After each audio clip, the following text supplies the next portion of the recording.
Hola, buenos dias, everybody.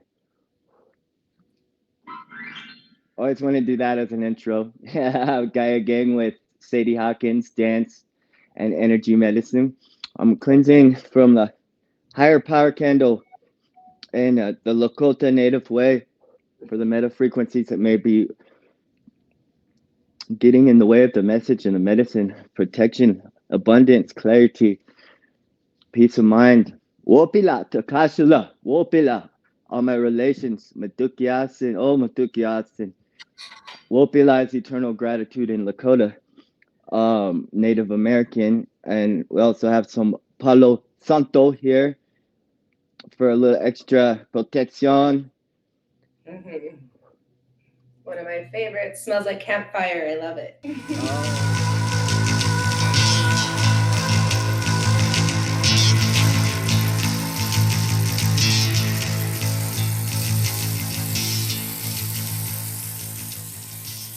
See and Oh, experience your medicine. And guess what? I pulled a card like usual for people that love to tune in and tap in with nature and the abundance of energy. Um, so anybody can share this link. Feel free if you're called. It's public. Uh, I pulled from the wild unknown archetype decks, and actually, I had two in my hand. The deck fell out of my hand, and two popped up. Like you know how it magically happens like that. Okay, there's a king in one hand, and in the left hand was the womb. I was like, I'm not feeling the king energy today, since we're working with the goddess. So I pulled. I left. It was in my left hand on accident.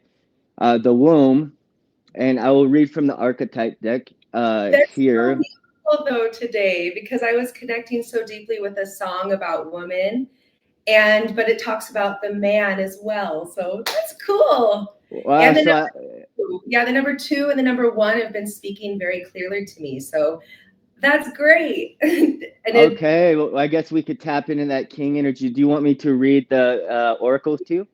please. Okay, receive as you wish. The womb, the nest, the belly, the origin. Everything has its origin story.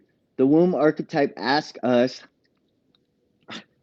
to contemplate the beginning beyond the beginning, the mother beyond the mother, in a world that often negates the power and necessity of feminine principles.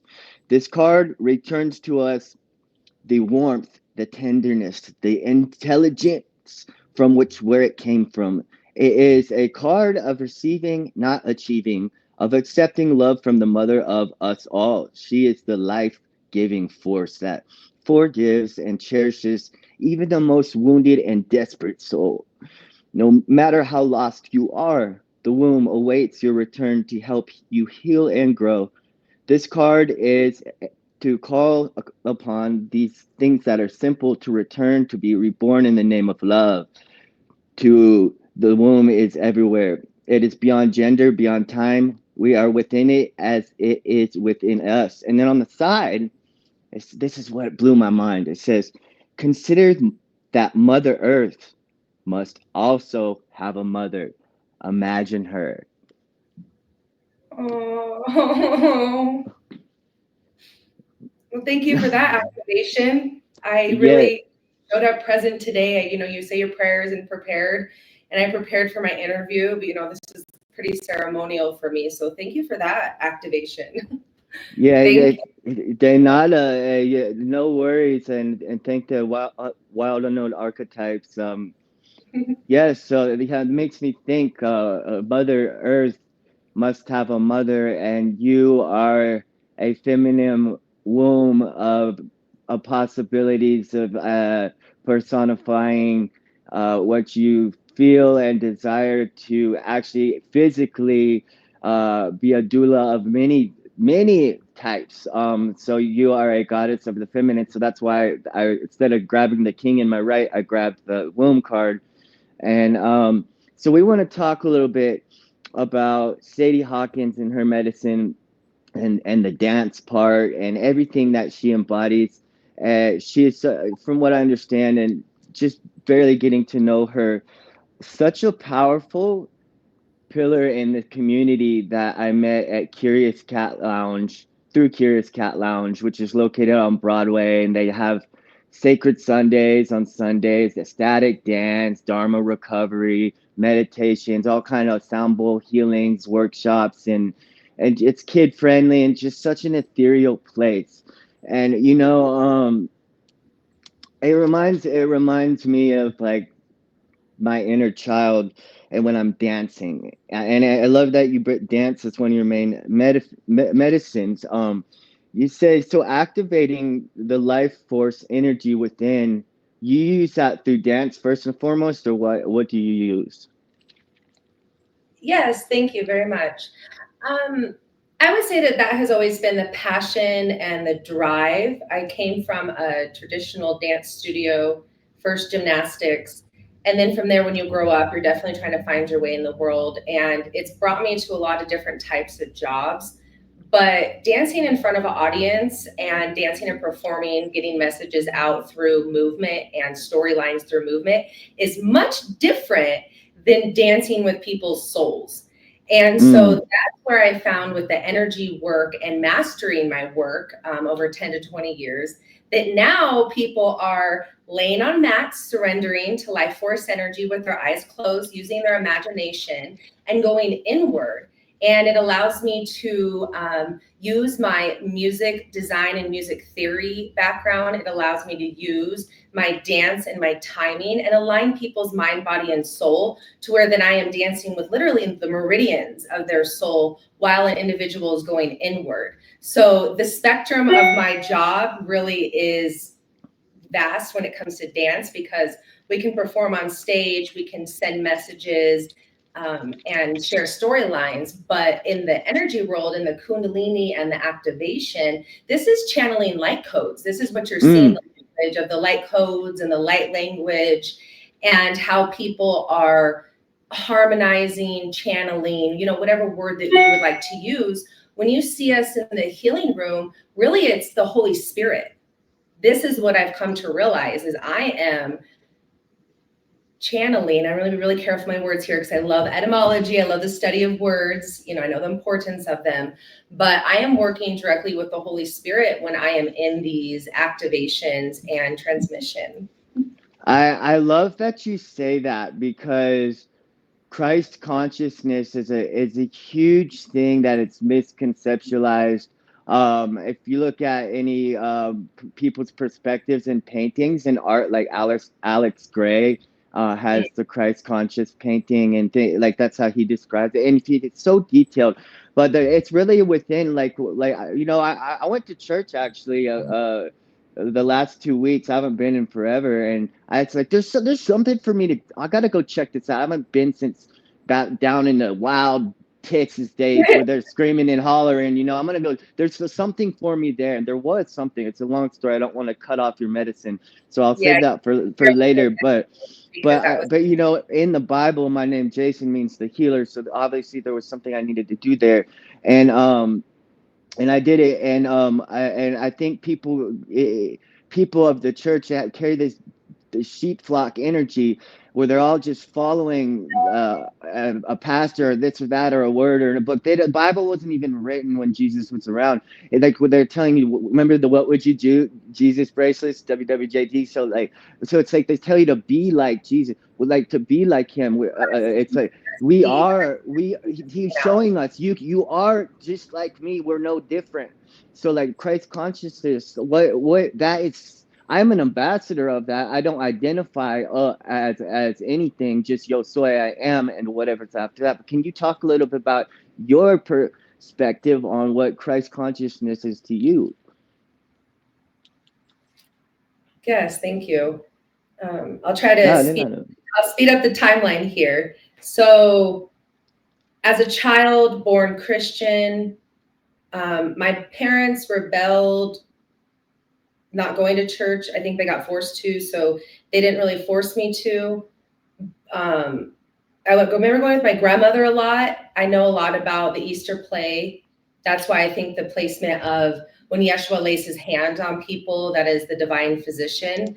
So I saw those correlations. I'll get into that a little bit later. But the Easter play, going to church. I actually have my grandmother's Bible now, and I'm really looking forward to some of the days that I get to see what verses were important to her, as I dive deeper. Oh, But yeah, yeah. so I was Christian.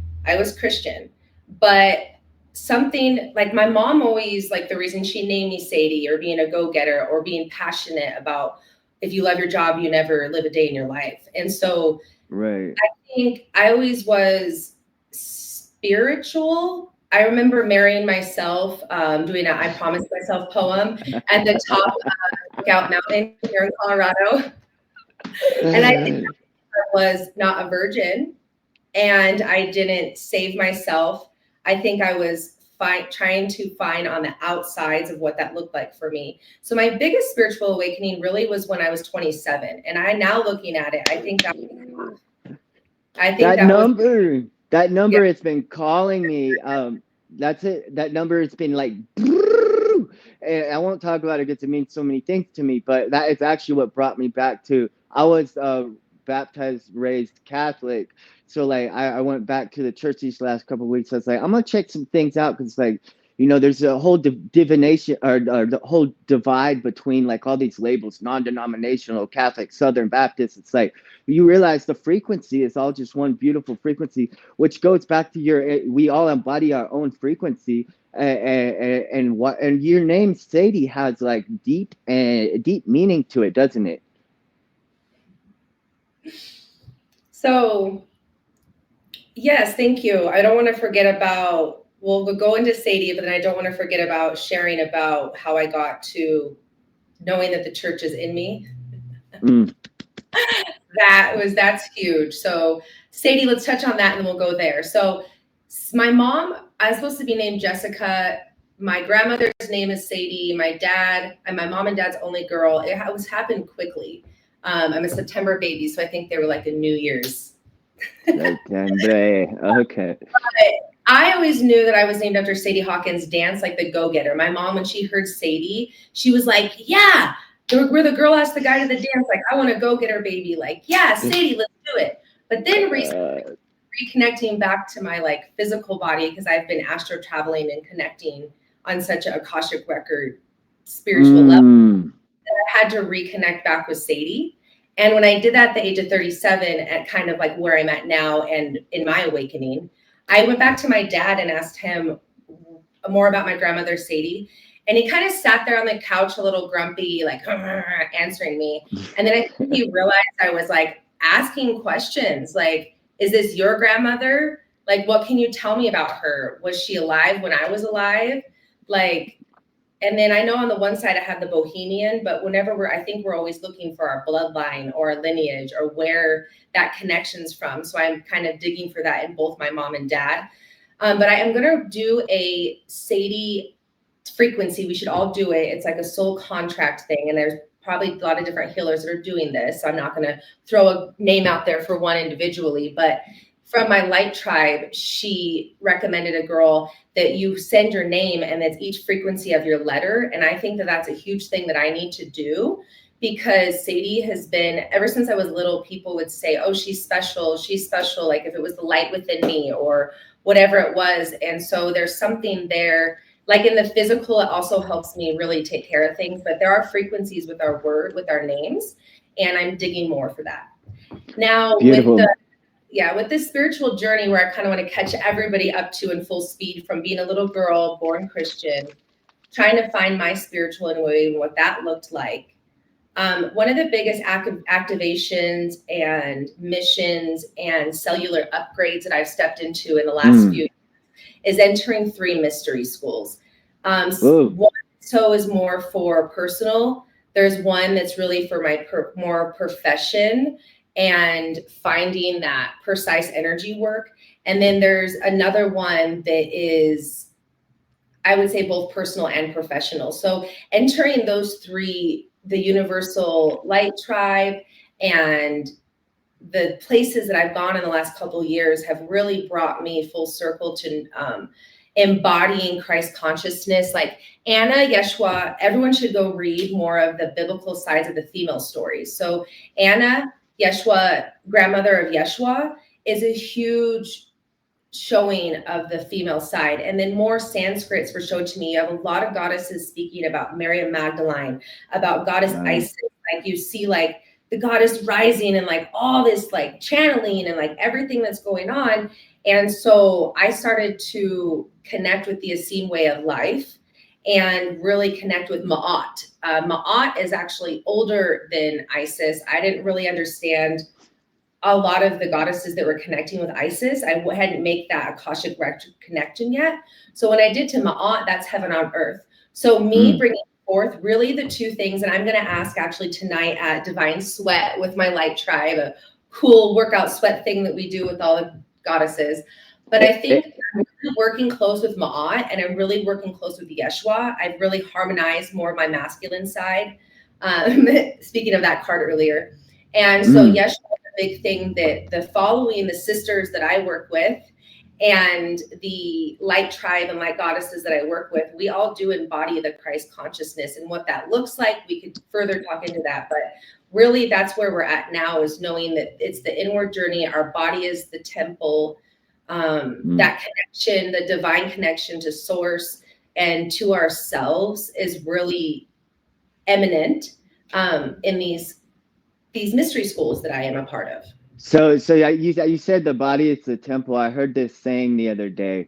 You are not the sacrifice, you are the altar. I've been starting to look at that and be like, well, my body's a temple. I like saying now my body's an altar. Like that's why I got tattoos. Like they got I'm an altar. And like but people also say like you sacrifice for things. When it comes to adding people to your circle or your connections or love lives, partnerships, familia, family, or this or that. Like you're going to suffer for this person. It's in your life no matter what. It's inevitable whether it kind of connection it is. So it's kind of both. Like I am a sacrifice and I am a the altar. Depending how much awareness I am of my suffering, thought creates suffering, which creates pain and or suffering.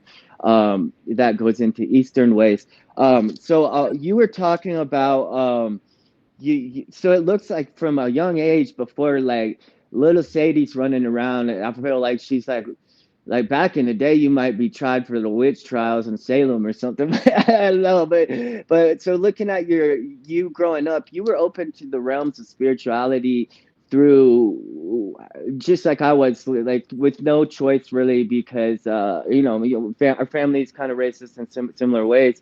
Yeah, Um, without being upset at but my mother, upset at my family, I definitely had to appreciate that they didn't force me down a path. Like I was upset where I was like, I'm not married, or I had kids without wedlock, or I'm not a virgin. And I was like lost. Like, why did my family show me this? And then I finally one day realized, like, girl, this is why you were able to choose like the whole journey, your whole Vegas journey, your whole staying in Colorado journey, your whole Miami journey, you're having kids at 30, like everything was my decision. Always, like my mom has always, I guess, empowered me from birth. So I had to switch that and really be thankful and grateful that I went down some rabbit holes, some dark rabbit holes, to really be enlightened and to really seek the light and to really seek peace every day. Like what it means to have Christ consciousness and carry that every day and to have peace. And I think now we're all fighting for our peace. We're all fighting for that play and that fun and that love. And there's safe portals. They're here. We're going oh, in them, but then we come out and we're like, oh, there's still war. Mother Earth is still hurting. Humanity is still hurting. And then you go in your safe portal and they're there. The ascension sanctuaries are there. The locations are there. The woke people are there. The half woke people that got stuck in New Age are like woke. Like, and I talk about too, what does it mean to be a real goddess? Like, are you paying for a maid and a nanny while you're at work trying to become more rich, more famous, more wealthy? Or do you have a business where your kids come to work with you, your kids are a part of it? That those are the fierce, activated, fiery, Marilyn Magdalene, pissed off goddesses that I'm a part of. I've seen life coaches fall ooh, out. I've seen people that say they're a goddess, and like, really, are you a goddess? Like, what does that really look like in your life? And so that's why my business, it's so hard to be an entrepreneur and it's so hard to be, but to be interviewed is the right timing because I'm 37 and I've pieced together dance, Pilates, and energy medicine. Sacred Woo. is so powerful at South Broadway in Denver. Like, it's a community, and Rhythm Sanctuary, that sober community, is a part of it. I have a So lot of different offerings, but what I have to bring to the table and what all the healers have to bring to the table for Sacred Sunday is so potent. Like, for a movement, it's a Denver, it's a 2025 movement, and it's going to be Boulder, it's going to be Colorado Springs, it's going to be all your sound healers and all the modalities. And our state, quite frankly, needs the activation. I'm from here, I'm from Colorado, and I can feel myself getting passionate about it right now. I've traveled all over the world to learn things, all over the world, and then I come back here and everyone's just doing the tarot readings or kind of this, like, you know, I'm like, where is Colorado? Where is the geology? What is going on, people? So now that these little curations are happening, these baskets, you know, and these plants being seeded, Colorado's a beautiful place. Retreats are being talked about now, and more of our state. And I could go all over the world and do my offerings, but it's really important to me to bring them back to my roots here in Colorado. Yeah, for sure. Like when I go to Mexico and embody those things at retreats and just the culture and the people and the energy, like it's almost like I create a container of a Merkaba or whatever you want to some sacred, like, geometrical piece in my corazón, in my heart, and I bring it back to gift what people cannot experience down there. That they don't get to. They go for their 7-day drunk vacation in Vallarta. Have you been into the jungles, brother, sister? Like, have you, you know what I mean? Let me show you some love. Let me, like, that I've embodied there through, like, I see that's how you do it through your practice. And it's why I love doing these podcasts, because it allows people to tap into some things that they may not be able to. Back in the day, I was homeless. I couldn't go down to Mexico. I'd probably have to hop a train and go through the border illegally, But here we are now in a good place because I did my shadow work and all that stuff, and did my sobering up, or I like to say harm reduction, because plant medicine is a thing, and I believe 110% in it. In Denver, shout out to Plant Magic Cafe, Prop 122, and the decriminalization on plant medicine being used through facilitators for healing anxiety, PTSD. It does work. So anyways, that's the thing. The difference that I noticed from traveling, like you said, like from traveling, like going to different countries. It's like in Mexico, people don't care about degrees. People don't care if you went to school.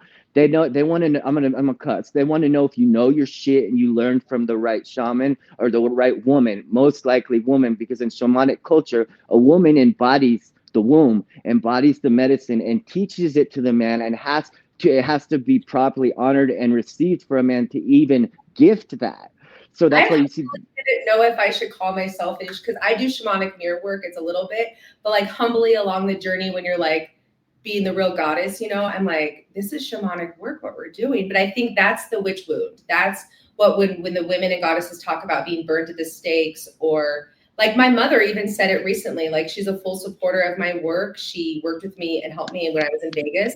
But she brought out, remember on Halloween, there's all the witch movies that come out.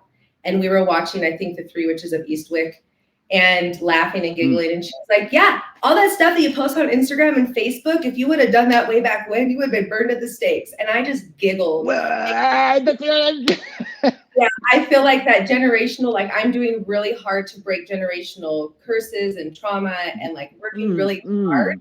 So when we have those kind of conversations, it's kind of cool. Like she pointed out Venus to me when it was there in the sky, and sometimes I don't feel connected to her, or she's so disconnected, but she pointed out Venus to me and my daughter. And so I'm like, okay, she is connected. Because if you have this conversation with her, Jesus was fascinated with the zodiac and the stars. It's all in the Bible. The whole Bible is a book of the zodiac. Because I'm not reading the Bible, like nobody. Now I'm interested in reading it. Now, for when I get spiritually attacked, it's good for me to know about the Bible. It's good for me to know about the female sides of the Bible. Like, it's important, but I'm not biblically versed. Now it's important to kind of look back. But I will tell you, there was one part in my awakening, I went and looked for stars in the Bible. Nice, nice. I love that. I The love that. light. And I thought I was asked, actually, my two big missions were seeking the light, which was shown to me at the Temple of Light in the spring. And then my next big wave was transmuting like all of our ascended masters. So like Yeshua, Merlin, Buddha, like all of our ascended masters. That was a big thing in transmuting like a master. Now I'm there. So I'm super excited to see what's shown to me next. But those were two big Uh, waves let me of let me let me see if I can blow that wave or blow your mind into a more massive tsunami. So check this out. She said, astrology is sacred language of God's blueprint for everyone. I could see that. Yeah. So, okay, check this out. Adam and Eve, the story of Adam and Eve. Here's a new perspective that just came across recently. So, actually, let's see if you know God, the truth. Let's see if you know the truth. God is the tree of life. Eve and Adam are actually light workers, light beings, light bodies. And Eve was the one that had the huevos, or the strength and courage and discipline to grab the apple and be like, here, light being, light child, here, cosmic soul brother, eat the apple so we can understand God, the tree of life, which is in the Kabbalah. You go back to mysticism and Jerusalem, and there you go. Now let's go show the light to the world and express our joy and happiness, like light sister, cosmic I soul love child. what you're saying. I love your your like imagination right now. I don't know enough about the Bible. I'm in Gospel of Peace. That's where a lot of my teachers and my mentors have me right now, is in the Gospel of Peace, and that's where I'm living in the seen way of life just for now. But with that being said, I do really enjoy your vision, and we're trying to hypothesize on interpretation, which I really like, because the serpent told the truth ultimately, right? The serpent told uh, the truth. which is I'm in gonna fact, blow your mind now. Eve is not Adam's first wife. no, no, no, no, no. There was a, okay. Keep going. You explain. Who was Adam's first wife? Well, they had Lilith, and then there was the other one. There's one more before that. I can't remember what's the one. It's You got not Lilith right. Matt. What'd you say? You got Lilith right. No, Mary the Magdalene was Yeshua's. Yes, was okay. That's right. Okay, who Yeah, was before Lilith? I forgot. that's all I know of is Lilith. So I will always find out my work and make sure it's correct, because I've actually been finding a lot of facts about Ma'at, and I've been on a mission for that. So I will make sure that what I'm stating is correct too. But yes, Lilith was his first wife. Yeah, okay, she I said think it also. finds So even more sometimes like, wow, that's what we were taught. But there is so much to learn. I think we just need to keep reading and keep opening our mind and keep dissecting and keep looking at the Bible. Look at all of everything surfacing, and there's Sanskrits. mm.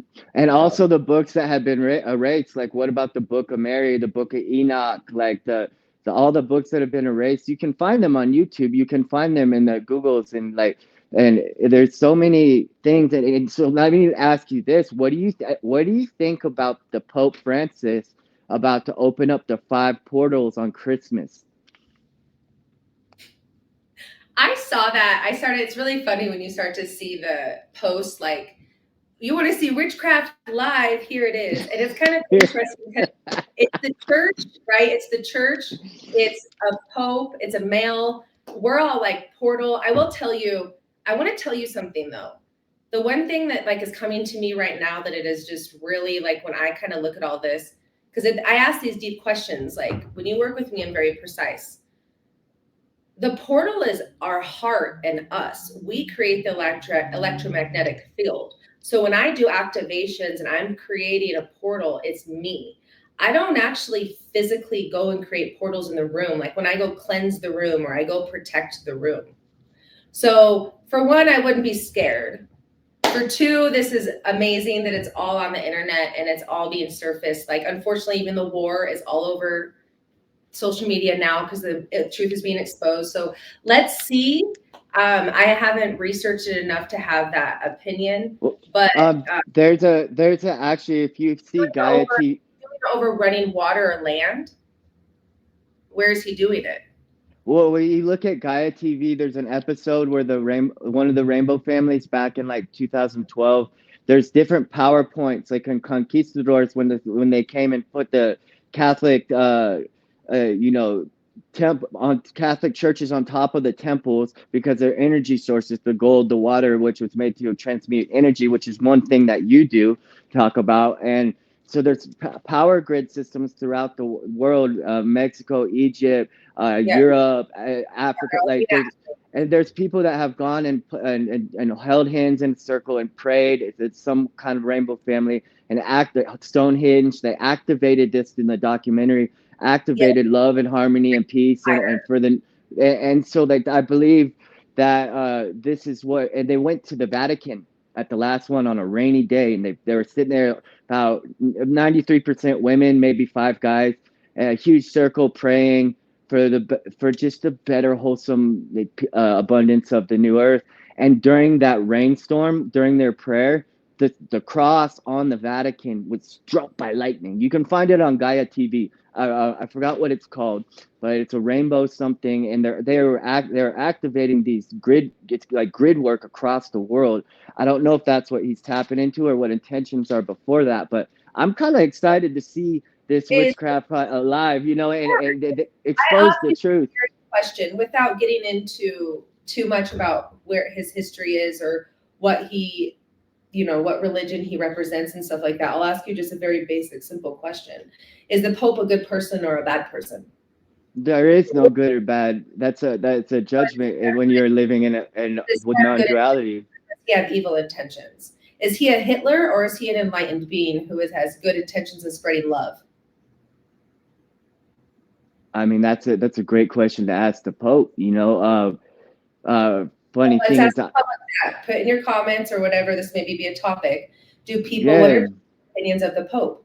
And does the Pope have good intentions? Is he spreading love? Like people might look at me and they tell me I do witchcraft. I had a spiritual attack from somebody in high school. And it's only because she's from high school. It's only because I put a cross up with a bunch of crystals over the top of it. And I posted Yeshua and a cross and all these great things. And I was so new in my spiritual awakening. She attacked me and told me I was doing witchcraft. I am sorry, but there's nothing in my world that I do. I actually change lives. I cure cancer. I shine light into the dark. My work is very like you can even look at my tantra work, the Toa Tantra work, and any of that. That is for enlightenment and for getting closer to yourself and to God. Like everything's to bring positivity to your life. So maybe from outside looking in, people might judge the Pope, like, oh, he's doing something. But if it's for a good purpose and intention and he's activating land, like I'm a geologist, so I should go look at the grids, the light grids. Now that I'm doing light language and I have the geology background, I'll do a planetary grid myself. This will be something I'm already starting to do crystal grids, no longer just amongst myself. I'm actually planting crystal grids in places and around the world when I travel and with certain people and in certain locations. I'm doing that myself.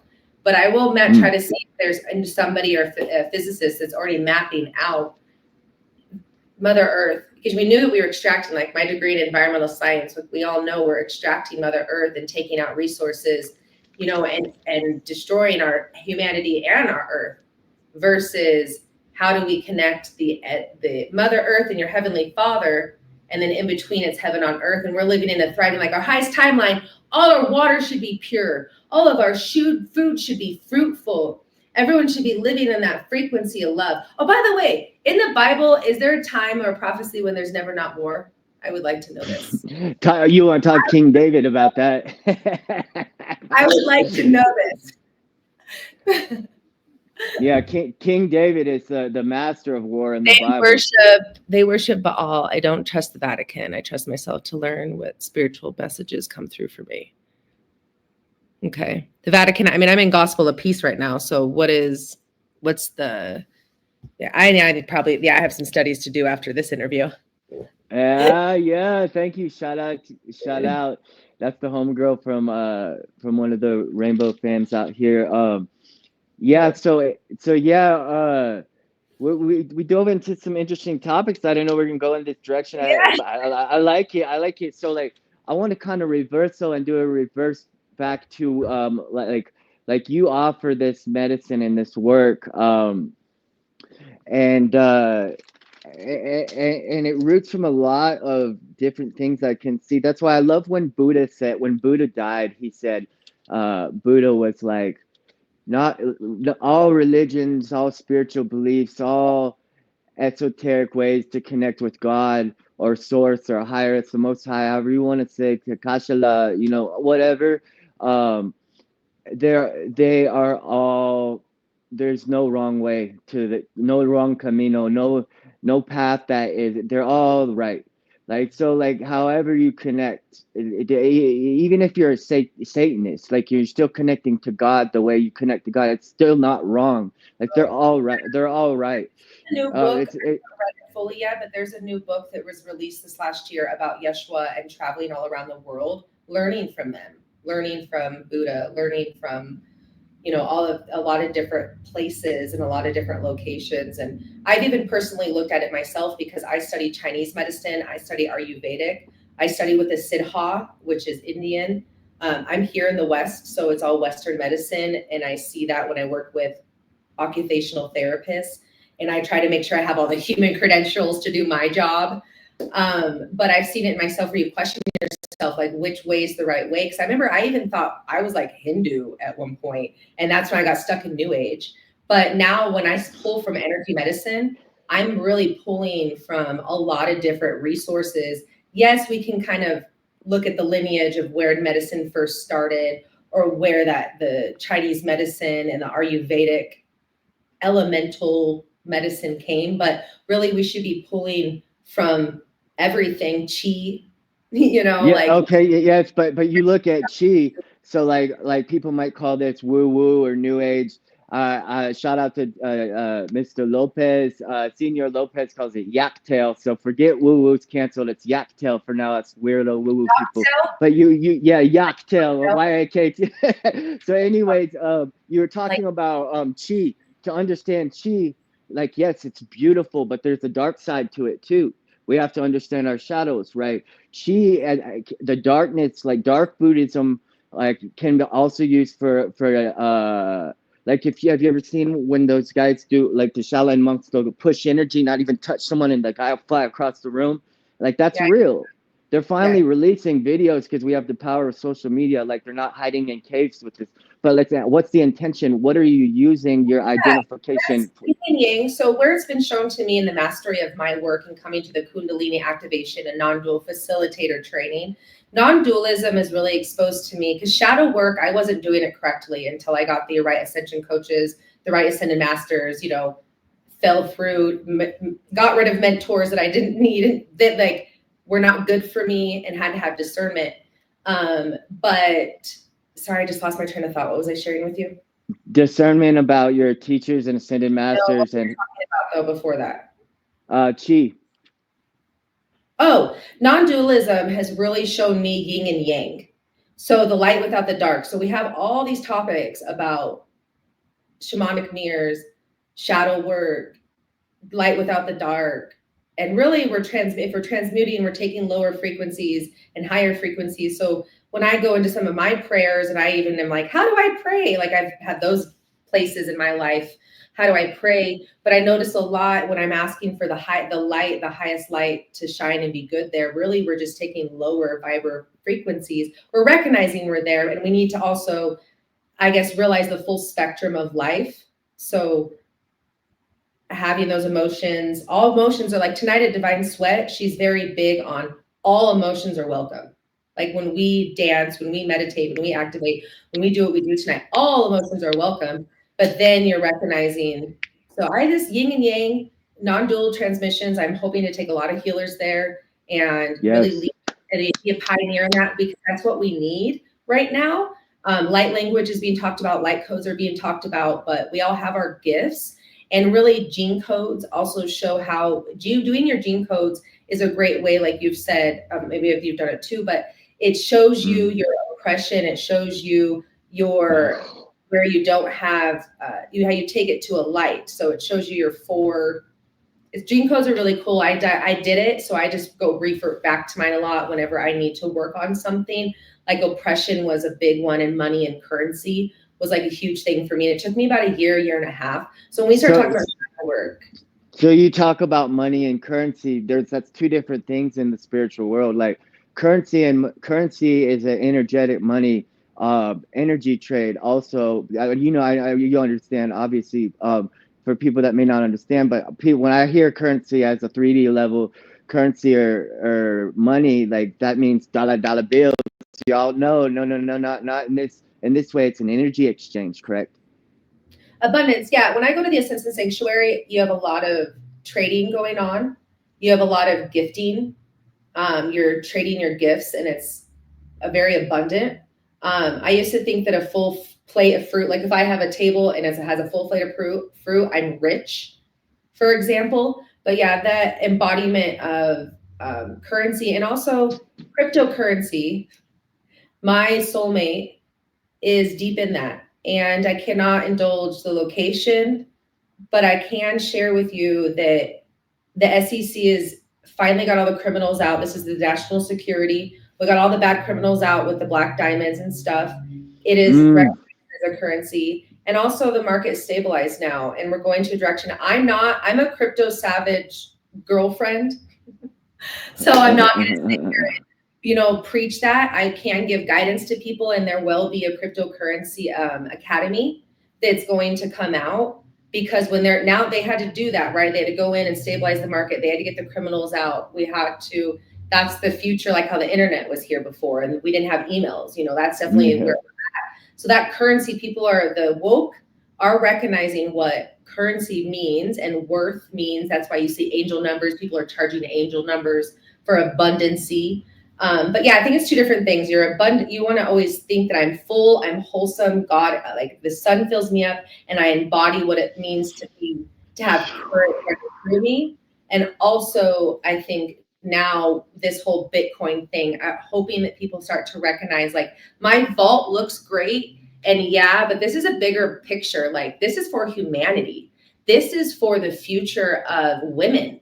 This is for the future of our children. This is for the, as Mm. the goddess rises, the man rises too with us. And then Hmm. there's, the full currency through our bodies and the full currency around us and abundance. Yes, we're all walking each other home, like Ram Dass says, and yeah, I should have kept my cryptocurrency. I bought a Harley Davidson a few years ago, and I jumped on the bandwagon. All of a sudden, it just went up. Man, I'd have like four Harleys right now. No, but anyways, I got a It couple more sounds like things on it's here. been a journey. So 2019. yeah, 19 it started blowing up. But it was set aside like political stuff at the moment because we know who helped out with that. You do a lot of things in your practices to activate this Kundalini energy. They may call it in Quetzalcoatl down in Mexico the feathered serpiente, the feathered serpent, which is a divine alignment. It's all said in different like here Lucid Lullaby said spectrum of light. It's all said and expressed with different spectrums of light and or words with which cast light or shadows. So you do a lot of healing work like Reiki and use a lot of different modalities in your medicine through dance and many different things. And I will post a couple of her links later so you can check out her YouTube videos, her website, Sacred Sunday, when she does her work there at Curious Cat Lounge. But up here after Regreso from Mexico, when I returned, I noticed that like down there, like certificates and paper don't mean much after trying to find my way to a Hito property. Long story, but up here in Westernized culture, we've been conditioned to like, oh, does this holistic facilitator have a degree? Are they a PhD? Do you have letters or numbers behind their name? That's good to have up here. You actually you have two degrees, from my understanding, and you've gone through some mystery schools and had rites of passage through initiations. I don't like to make assumptions. Are they of a more of a shamanic background? And what is your labels in a Western conditioned society that like someone that may not trust the down below any borders or across any waves that don't care about paperwork, like that is very necessary in USA. So what are your degrees, and what is the mystery schools called, and what like, Thank you. Yeah, because once we get through the degrees, I think it's going to be huge why I chose the Kundalini and non-dualism, and why I didn't choose like spinal energetics, why I didn't choose Reiki Master. Like there was a huge topic there to talk about. So I started traditionally in. I wanted to go to beauty school. Grandmother said that's not college. Grandma. Yeah, I was like, that's not college. So I went to the community college to get my associates because I didn't know what I want to do when I grew up. Professional cheerleading, all of that. But my first degree is environmental science, and it's a geology degree. And what I find so interesting about that is I was a rock nerd my whole life. Like I'm like a professional cheerleader rock nerd. Like, why is she gifting us crystals? Now, 10 years later, everyone's wearing crystals, has crystals, gifts them. It's not weird. I'm gifting a lot of crystals tonight. But 10 years ago and 15 years ago, my friends would think I was crazy. So that Yeah, degree is right. far in oil and gas. So I think in the professional world, Whoa. I was able to follow my mom's tracks and get that professional desk job downtown Denver. Made my parents proud because I had a bachelor's, like was able to make a lot of money, buy a house, run my own business. Like it really drove that. But then I was like, Coyote Ugly, there's, and then downtown, and I'm going, wow, dance has brought me to so many great things. But if I just danced 100%, like I love my job. So from that degree, when I ventured out that spiritual awakening at 27 and ventured out, and I went to Vegas. Here I was with a killer resume, but I had no two legs to stand on because I didn't have a dance degree. I didn't have an art degree. I didn't have like light design, Yeah, cosmetic. art school dropout right here checking in. I feel Yeah. that. So when I went to Vegas, it was wild ride my first year, and I realized I had to get my shit together. And I applied at UNLV, and what was so great is it really solidified my dance career in that light design, costume, scenic, like longevity in my career. Performers are the least paid position. I also got to go to Hawaii and really learn tribal dance and making my costume from the land and connecting my spirituality and my dance. It was such a beautiful marry on that journey. But the Pilates really gave me the credentials to learn muscles, tendons, ligaments, and actually work with the body. Like a lot of women are nurses and a lot of women are healers because we want to be, but I couldn't be a doctor or a nurse. Like blood, they did anatomy class in high school and they were dissecting frogs. And I was like, y'all are crazy. I am not. I ditched that class, went and signed up for chemistry. It's like when everyone wanted to circumcise my son. I was like, y'all are crazy. What are you doing? No, ran. But yeah, it's like, so that degree in Vegas really brought me, and that's where Reiki came in. That's where Tantra came in. This is where healing the men, like I healed the men for 5 years, 10 years, healing men and bringing them that consciousness, and not the drinking. As in Vegas, we were tantrikas. There was no drinking. There's no plant medicine there either at that time. But that work, then the Pilates certification, the Reiki, then to speed it up to where I got this certification this last fall, everyone saw me and witnessed me go to Miami and get this training. Yeah, Now, what happened was I'm always self-improvement. I'm always looking to better myself. I'm always seeking crazy stuff like dancing on horses, healing with horses, like wild stuff.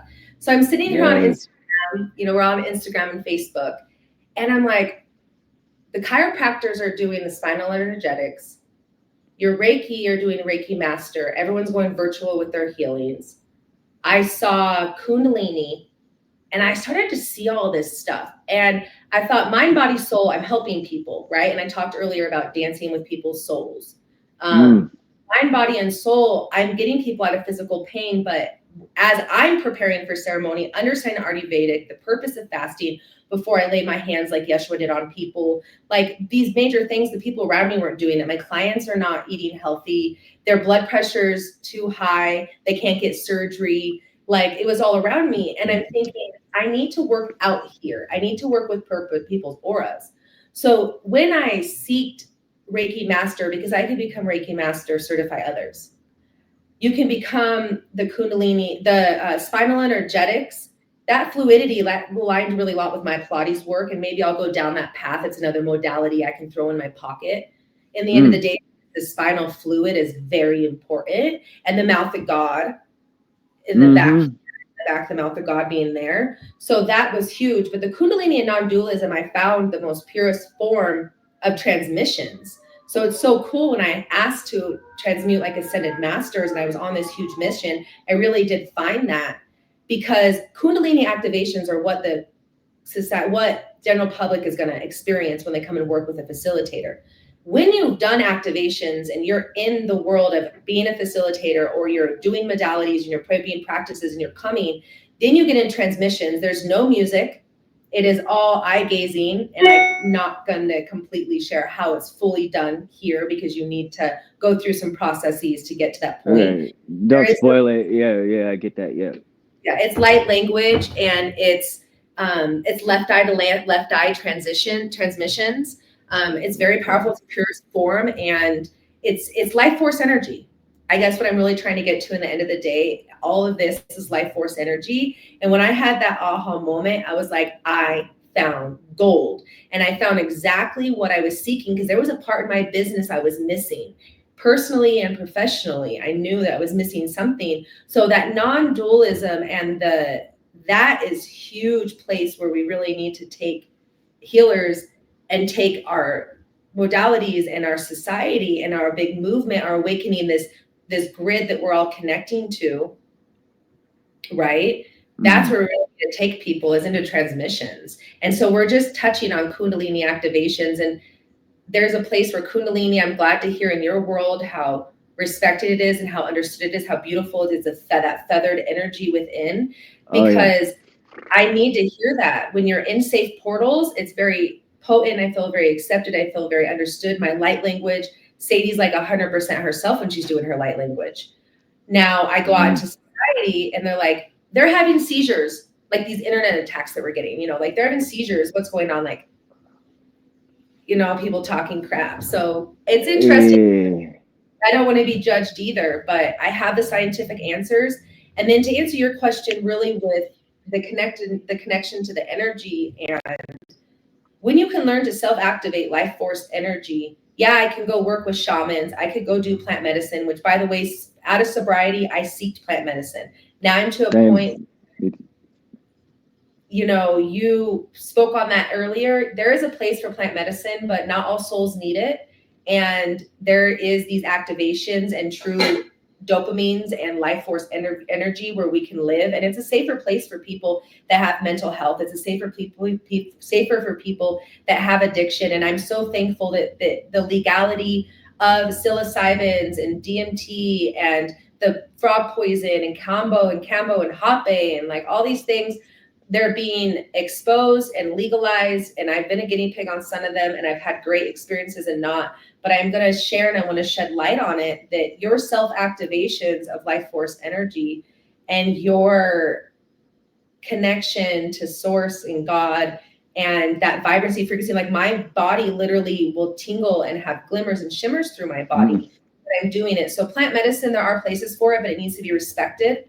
And you need to really talk to your light counsel. You need to talk to your higher self. You need to let the universe divinely orchestrate it for you, and really pay attention to what that looks like. Because I was offered plant medicine when I went to my Kundalini training in Miami. Could you have imagined after 5 days of being in that, you're not supposed to have sex, no alcohol, no meat, and any of that. And then 2 days before, I participated in the Golden Key, but that was outside of my training. So people are starting to stack these things, I'm noticing. And so I think mental health and addiction, we do need to be a little bit careful. I am pro marijuana and pro earth and pro herbs, but we need to be very careful right now and expose that meditation, breath work and self-activation is really where the potency is. And I think just a little bit of more of a safe place right now. See what's best for you, but make sure you nailed it with the breath work, because for me, after doing 5-MeO Bufo DMT ceremonies, multiples, pure molecule, Whether you want to talk about psilocybin journey, it's like in intentional healing with facilitators in the jungle and or here or there, like with real shamanic roots and safe environments. I understand those frequencies. They can be a plant medicine can also be abused. I found as an ex heroin addict that like yes, I may have the desire to attach to the craving to obsess on the spiritual outcome, not necessarily the plants aren't addicted, rather than the actual substance itself. So like it's all in remembrance, and I've learned through these plant medicines, like it said, she said, plant medicine saved my life here, and it helped me save mine too, because it's all in remembrance through meditation, daily practice, meditation. Maybe add yoga and breath work. I can activate that remembrance of what it was like to be in those realms of like, here's the essence of pure unconditional love from this wild journey that I was on, Bufo DMT Venom or whatever they serve, everyone is a different experience, but it's all similar, and all in remembrance. And someone like you has embodied that energy for someone who may be scared in a sobriety or not recovery, or just a normal person that wants to evolve in self-development. That you can activate that within you. We can all activate that within ourselves without even having to use plant medicine, and you can do that through your energy work, through your practice, and you actually have credentials to back that up here in the USA, which is very good, because for Prop 122 and everything. But that, like when I do sound bath ceremonies at Curious Cat Lounge on Sacred Sunday, South Broadway in Denver, I go sober, because like I know that the facilitator, I personally know this last one was is sober, like from everything when he does that, because that's the purest way to tap source. So in the source work through you, and like I had like synchronous tears coming down. I don't know why. I goes into an explanation. We will stay away from this. It's a long story, but I felt depleted before the sound bath ceremony on Sacred Sunday last week at Cat Lounge, and then after that, I was just lit with energy up till 4 a.m., just like doing shadow work, doing more mirror work. I was like, I don't know where it came from. And I believe you have this similar energy as a goddess. This was a man who did masculine, but you have as a goddess energy. Sometimes it's much more better and needed for certain people, whether it be female or male, it doesn't matter, or whatever they identify as. So pick your facilitator wisely. So when are you serving your medicine next? Not physical medicine, but like energetic healings next. Is it Sacred Sunday? I love that, because like food can be medicine, right? And I love that because like Einstein said, frequency is the new medicine. So we're there. Yeah, we're using the. Hey, shout out to So Einstein. my offering, when we put together this Sacred Sunday, it's beautiful because the whole day is like really stacked with a lot of different healers. You have a lot of different options. My class is at 1:11, so you get a waltz in at Nice. 1 p.m. Bring mats if you would like to. Like this gal, she had her, you could tell she went to sound healer. She was like OG sound healer. She had like Nice. the cart with her pillows and her yoga mat and like everything. It was OG. And she just walked in, laid it all out. If you don't have anything, if somebody's just walking off from the street and you just want to walk in, we will have mats and eye covers and things like that. That whole activation, the itinerary I put together is on Eventbrite, and the link's on Facebook. But if you go to the Eventbrite, it's going to have the timed out, the carefully chosen playlist with frequencies and what really is to happen and expected. There's also going to be a nice little paragraph on how to prepare. So we're talking about eating lightly, water, how to clear your vessels so you're vibrating a higher frequency to receive. That's all explained. We have videos of my instructor and teacher talking about Kundalini. We have a video of my promo for Sadie Hawkins dance, where I put myself on spot and I go and interview a bunch of people and spark remembrance and try to make it really about women and women entrepreneurs and goddesses and women's choice, rather than about Sadie Richardson here in Colorado. The video is very about that. The link and everything has a lot of, we all put a lot of energy to our presence on Facebook, and we try to put all the information. So Facebook now has a Sacred Sunday by the Ecstatic Dance Community. They have a page, and where everyone's going to be putting their offerings and their classes in there. My class will be every other Sunday. So I have the 22nd this Sunday. You can come, and it's going to be very angelic energy. The number 2 and the number 1 are speaking to me very loud and clear. I don't think I've ever had this clear of a connection to those numbers. I'm usually very connected to 13. I was really living 555 recently, a lot of change and a lot of 444 and Yeshua stuff. So 1 and 2 is very angelic. The playlist is going to be so relaxing. Like, people, you might be a little nervous, a little scared. Like, how do I move? Am I going to move? Am I safe? We're doing it totally like hippie style. We throw a yoga mat right on the floor. You're safe. It's not like you're on a massage table, you know, so you're safe to sit up. You're safe to stand up. I keep you safe. I'm CPR certified too, by the way. Whoa, hey. The other day, I was like, yeah, you should work with me and do Watsu and do your healer. Did you know your healer is also CPR certified? How about that for some woo-woo yak tail stuff, huh? Body's instructor too. Okay, so anyways, but yeah, you get to really just relax. It's like a sound healing. It's like you come and you lay, and then you just laying on the mat and opening up and trusting yourself and going inward. Like, you get to astral travel with your ancestors. You get to astral travel with your moms, your grandmothers, your sisters. Like, if you want to talk to somebody that's passed away, you want to open the Akashic records. You want to, like, oh, I'm getting the chingles saying this. Like, you want to, like, explore and be curious about all these modalities that people are talking about all over the internet and street, and you want to do that, come to my class and learn, because really all the modalities are taught there. You go inward, you learn to activate the healer within.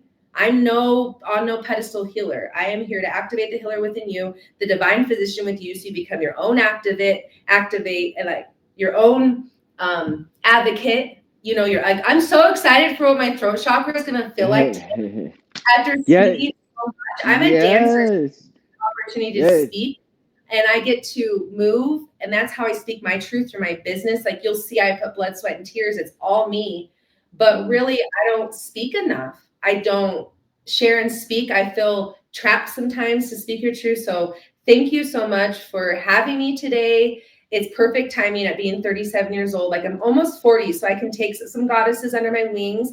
I'm still like, I have multiple mentors, multiple teachers. I'm a part of 3 mystery schools. So like, I'm in that real nice, beautiful place to guide people, but I also am seeking it. Like, I don't ever sit here and act like these healers gatekeep. And that's what I appreciated about you talking about. I want to share before I forget, my 2 tools that I work with the most. So I have a lot of awesome jewelry, but this is my most practical piece of jewelry. It's a shamanic mirror. So I'll work with this when I've taken it with me on very reflective. Yeah, but all it is just, you know, it's got a little design, you know, but I buy like really expensive things, and girls like flashy, but like, it's practical. It's a practical piece of jewelry, but this is a shamanic mirror. It's a perfect. I should put this on a necklace, eh? Obsidian. That helps you go in. Like, that helps you go in. It's so fun. It's so fun. And then I love it. Last but not least, it's 14 karat gold, and I have the Om Christ meditations. I'm actually going to take them with me for my 111 portal to do with the Royal Star Seeds at the Ascension Sanctuary. But I work with a pendulum, and I think we forgot about this. There's a Dowser girl. The Dowser girl, she's from London or somewhere. Look her up, because she's holding these rods, and you get to ask her yes or no questions. And people are sending in questions. And so she channels it. And when they cross, that's like the yes. And when they open, that's the no. So it's really cool, because we need more healers and more people finding what your tool is to tap into. So I've always used a pendulum. I use these on people's chakras, and I'll do a little work. But this one being the 24 karat gold, it's very high frequency. And then it has like a pyramid. Yeah, it has the blue sapphire stone. So I never really wear this necklace. It is a necklace, right? It's a necklace, but like, wear this. I actually, the only time I wore it is when I was looking for true heart center, went to a temple, and I was in the middle of my Kundalini activation, had my full awakening, and I was on a hunt for, this is why it's important to always set intention when you go do things. I was looking for true center, and I was, only time I've ever worn it, heart, cross, right? Is our Interesting. center. So yeah, a pendulum is very key because it can tell you yes or no. I can use it to clear energy centers, open them. I can open people's chakras and use them in my healings. But as a person individually, we should all, you could work with your pendulum because it can tell you, you need to find out what your yes is. She's done doing the work now. So when it focal pointed and stopped, round circle was my palm. That was Yeah. my palm. What did that just mean? Was that a yes? That was a stop. So actually I was talking about a yes or a no, but I was doing something different. So let me show you how you Okay. would find, I have a book, get a book and read. There's one lady that really talks about how she dissects all the ways to work with a pendulum. I think it's kind of been more of a mystery before.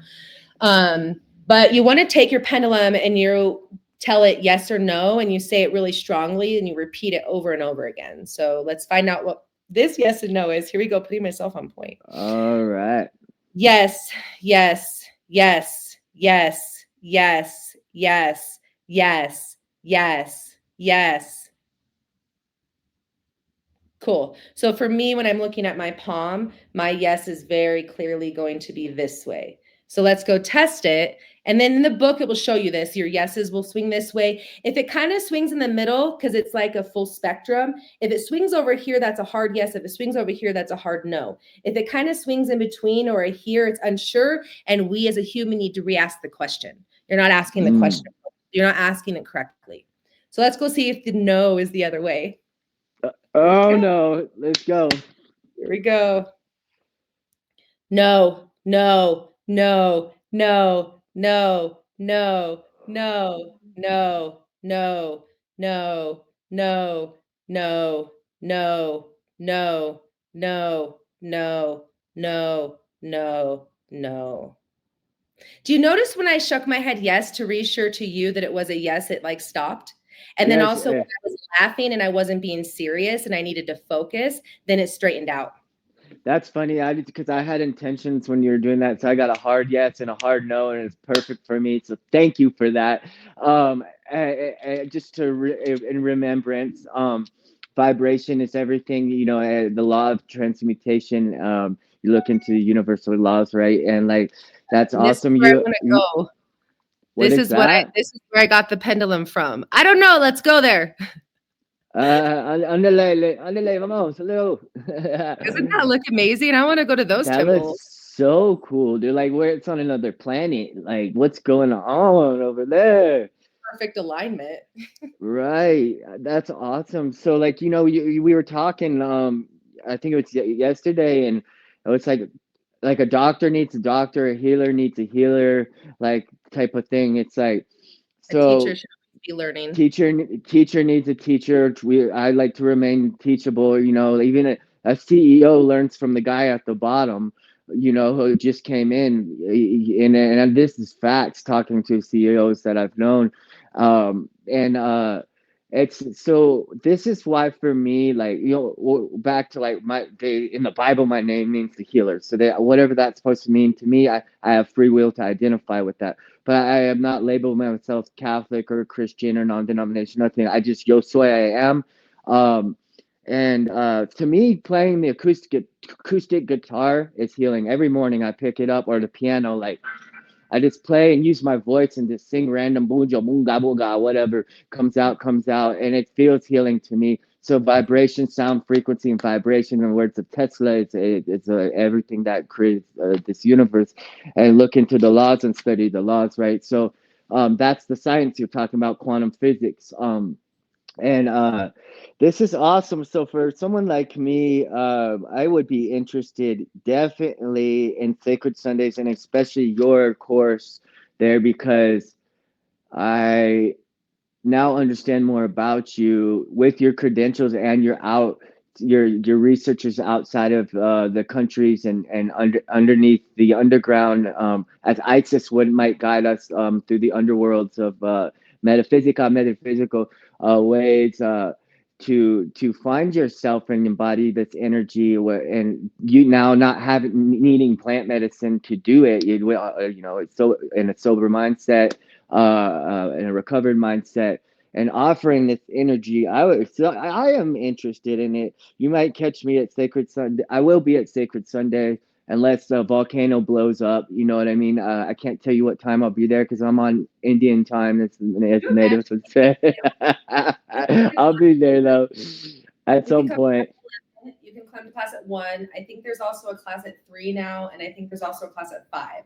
Could you imagine like a full day of just self activation, self care, self like that's what you do all day, and it's Mm-hmm. donation based, so you could hopefully maybe pay $11 or 12. I think a lot of sliding scale, like we're all trying to Yep. really stay that 11 to 22. Like some of my offerings are the $55 and $75 value, but for Sacred Sunday, the point of this is to bring it and make it accessible. So although a lot of like my one-on-one activation actually is $300, but you have support prior, you have support after, you have sacred ceremony, and then space held for you for days.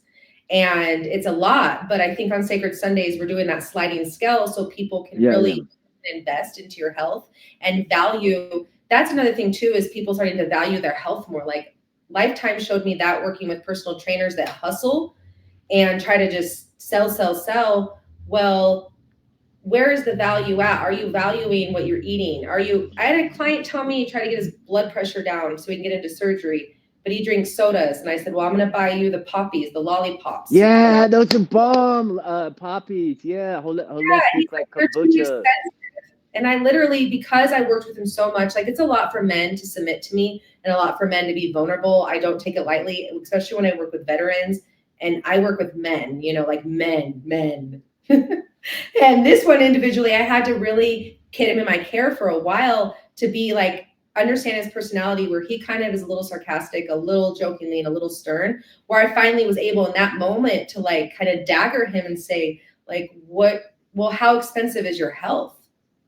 Because I'm sitting here taking care of your shoulder. We can't get your shoulder taken care of because of this. A, B, C, F, and G. Your organs aren't vibrating at this certain frequency. Like I can see it loud and clear when I'm like coming back from Miami and coming to Colorado and working with my clients, but they don't. That's the other thing too, is I am only going to be successful if my people and my clients believe in themselves and believe in this magic and believe in it. Like the one client that I'm curing cancer with, I told him it took him to be vulnerable and to be my guinea pig, but it also took for him to pray over water. And it took for him to make those choices to eat different foods. And it took for him to believe that keynote frequency that I was playing for him really was breaking up the cells. And he already was onto this hiring me.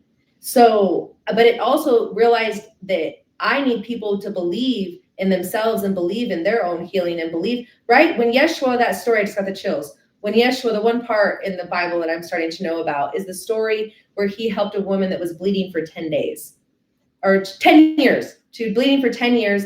He prepared, he fasted for the most days. They said, why didn't you come? She's going to die. Like, you need to come now, And he's like, I needed to fast for however many more days because I needed to gain more power to be able to heal. But the story is him walking through, I'm getting the chingles telling this. Yay. Sadie's talking about it. That's good. But he's walking, and I think this is a story where she touches his cloak and he feels like a tug on his cloak. And then he's like, who was that? What is that? And looks back and she says, if only I could be healed. Like if I touched you, I would only be healed. And he said, his saying back, I'm getting more chills saying this. I'm not verbatim what it is. Maybe you know it. But he says back to her, it is your faith, it is your belief that will heal you. So I'm noticing this in my work, that client that I'm curing the cancer with my tuning forks, vibrating frequencies, I'm doing it. I'm vibrating those frequencies. I'm radiating frequencies into his body exactly where it is on his spine. The cell count is not getting bigger. It's not growing, but it took him to believe in it. I need people to believe in themselves and using your modalities. Like, come to my class, wherever you're at, if you're a newbie or you're advanced, because if you're advanced, I got non-dual transmissions for you. Let's go. If you're baby and you're just learning what chakras are and you're just learning what sound healing is, and you're like, they all look really happy and I want to be happy and I just don't understand what's going on, come. Because wherever it's at, life force energy will meet you. It's activated by your mother. It's given to you through your belly button by your mother when you're born. But through life, our nervous system, it gets rarer. That's why you see people shaking, because their nervous system needs to let this stuff out back to go spaces to get back to that. But my class is for the general public and really for other healers. You could be a beginner or very advanced and get full benefit. It's funny you say faith, to have faith. Nowadays luckily we have tools of technology and science to back that up. So like, it's not no woo-woo yak tail stuff, right? Shout out to Senor Lopez. Hey, so it's like solfeggio frequencies, cymatical frequencies. Like 432 is healing, the 528 is a miracle tone. Like if I hit this, like, why do you think classical music was so powerful before they switched it to 444 hertz? Because it was at a different frequency. There's an MD that put it out, and I don't want to leave you too much, but there's an MD that put out a book about, my Sidha sent it to me. And it's not too thick, but if people want that scientific side and the answer of sound healing and frequency, then that book from the MD is really good. Otherwise, it's us. When I play my guitar, I feel great. yeah. Spirits are alive. Yeah, listen, Jimi Hendrix says it's flowing through me. Yeah, but there is science behind that, which goes into quantum physics and mechanics. So, atoms, some molecular neutrons and protons that do work on based off of energy. And then you look at to teach like a child or someone or a man child or something like basic that are layman's terms, like, look at the moon and gravity is energy. So how is this not real? How did you not heal cancer with frequencies? Man child. Now I can humbly use the term man child because I don't feel like I would ever say it. The person I had my children with, definitely like antichrist, not right with God. I only had 4 years on him, but I totally, like, later in my life was like, that was a man child. I mean, I like being in my childlike state, but there's a difference between what people's perspective are on that. So I try and stay in that place, and like people can't handle it sometimes. It's like, okay, do some work with your inner child, por favor. How does your 10-year-old child feel right now in this dark situation? Have you noticed that? You know what I mean? Like, that's how I look at it. Or my 9 or 10-year-old child, if I step in, like, what am I feeling? What is my body telling me? It's not think for therefore I am. It's feet first, 10 toes down to the roots of Mother Gaia. Feel for therefore I feel through the systems, and then but it hits the heart before my throat, chakra, right? And then I speak.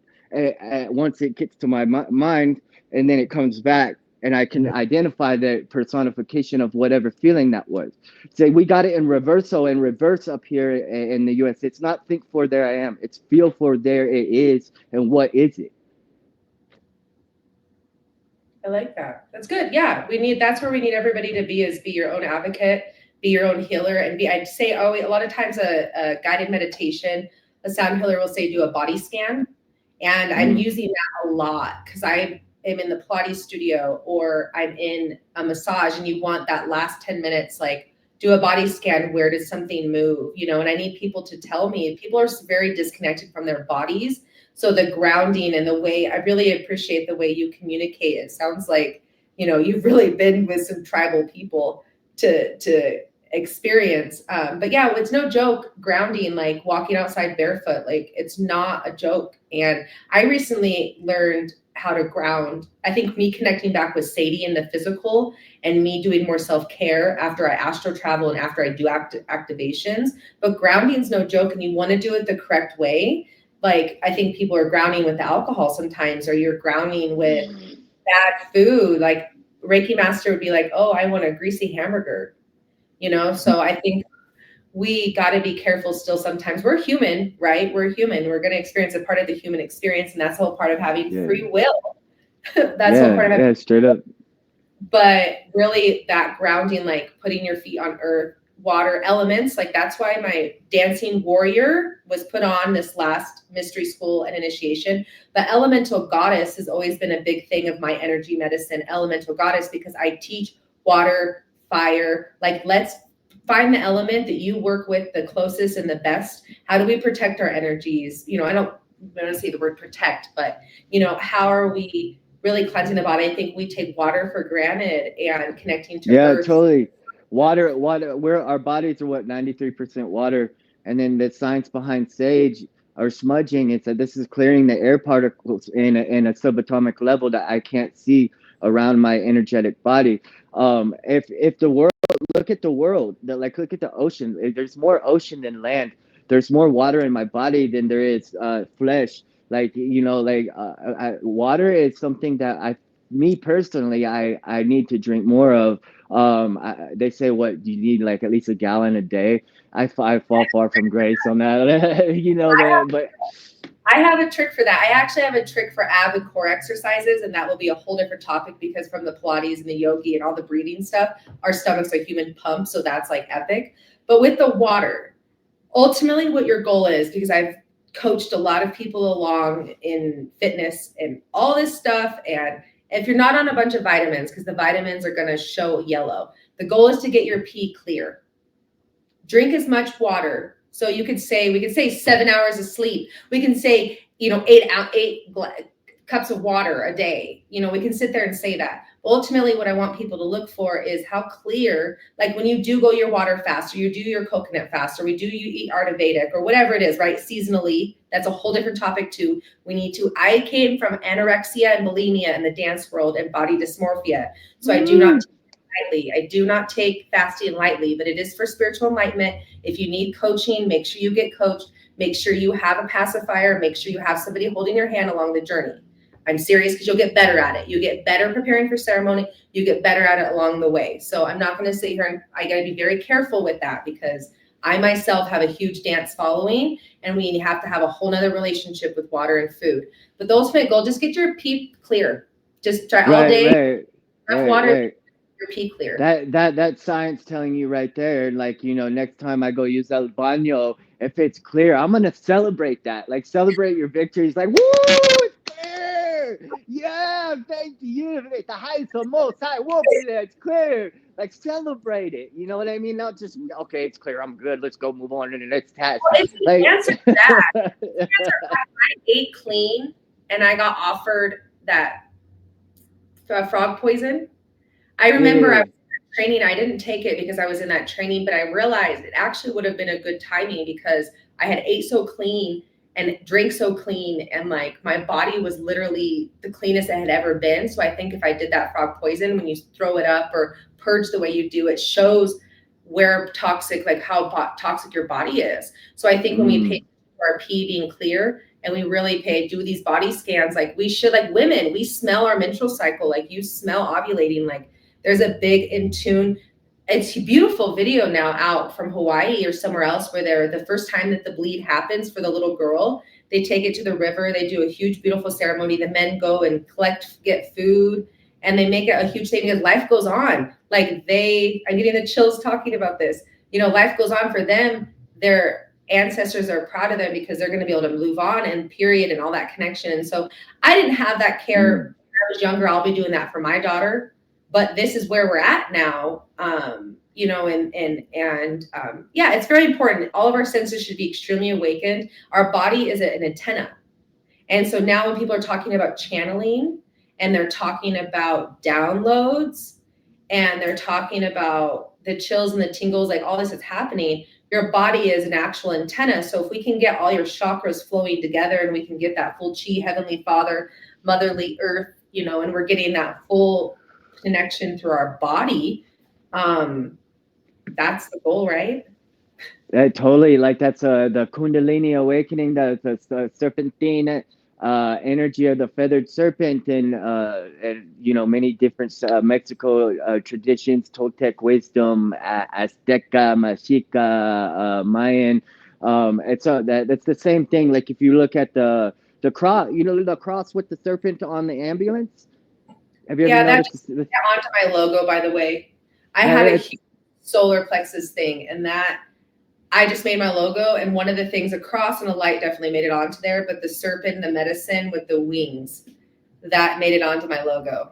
Awesome. And that roots from the Kundalini symbolism, and they have it on the ambulance that you see driving around these I days. want to know more about the snake, because I know the serpent told the truth. I know a little bit about the story about the staff, and like the we know that poison can be medicine. It's to some extent, you got to respect it. But I'm trying to understand why the snake itself is a representation of it, because a lot of goddesses wear the earrings, and we talk about it shedding skin, and you can read birth. Yeah, scales and skin. Yeah, the same thing. Yeah. Animal book that talks about all of the animals being our totems.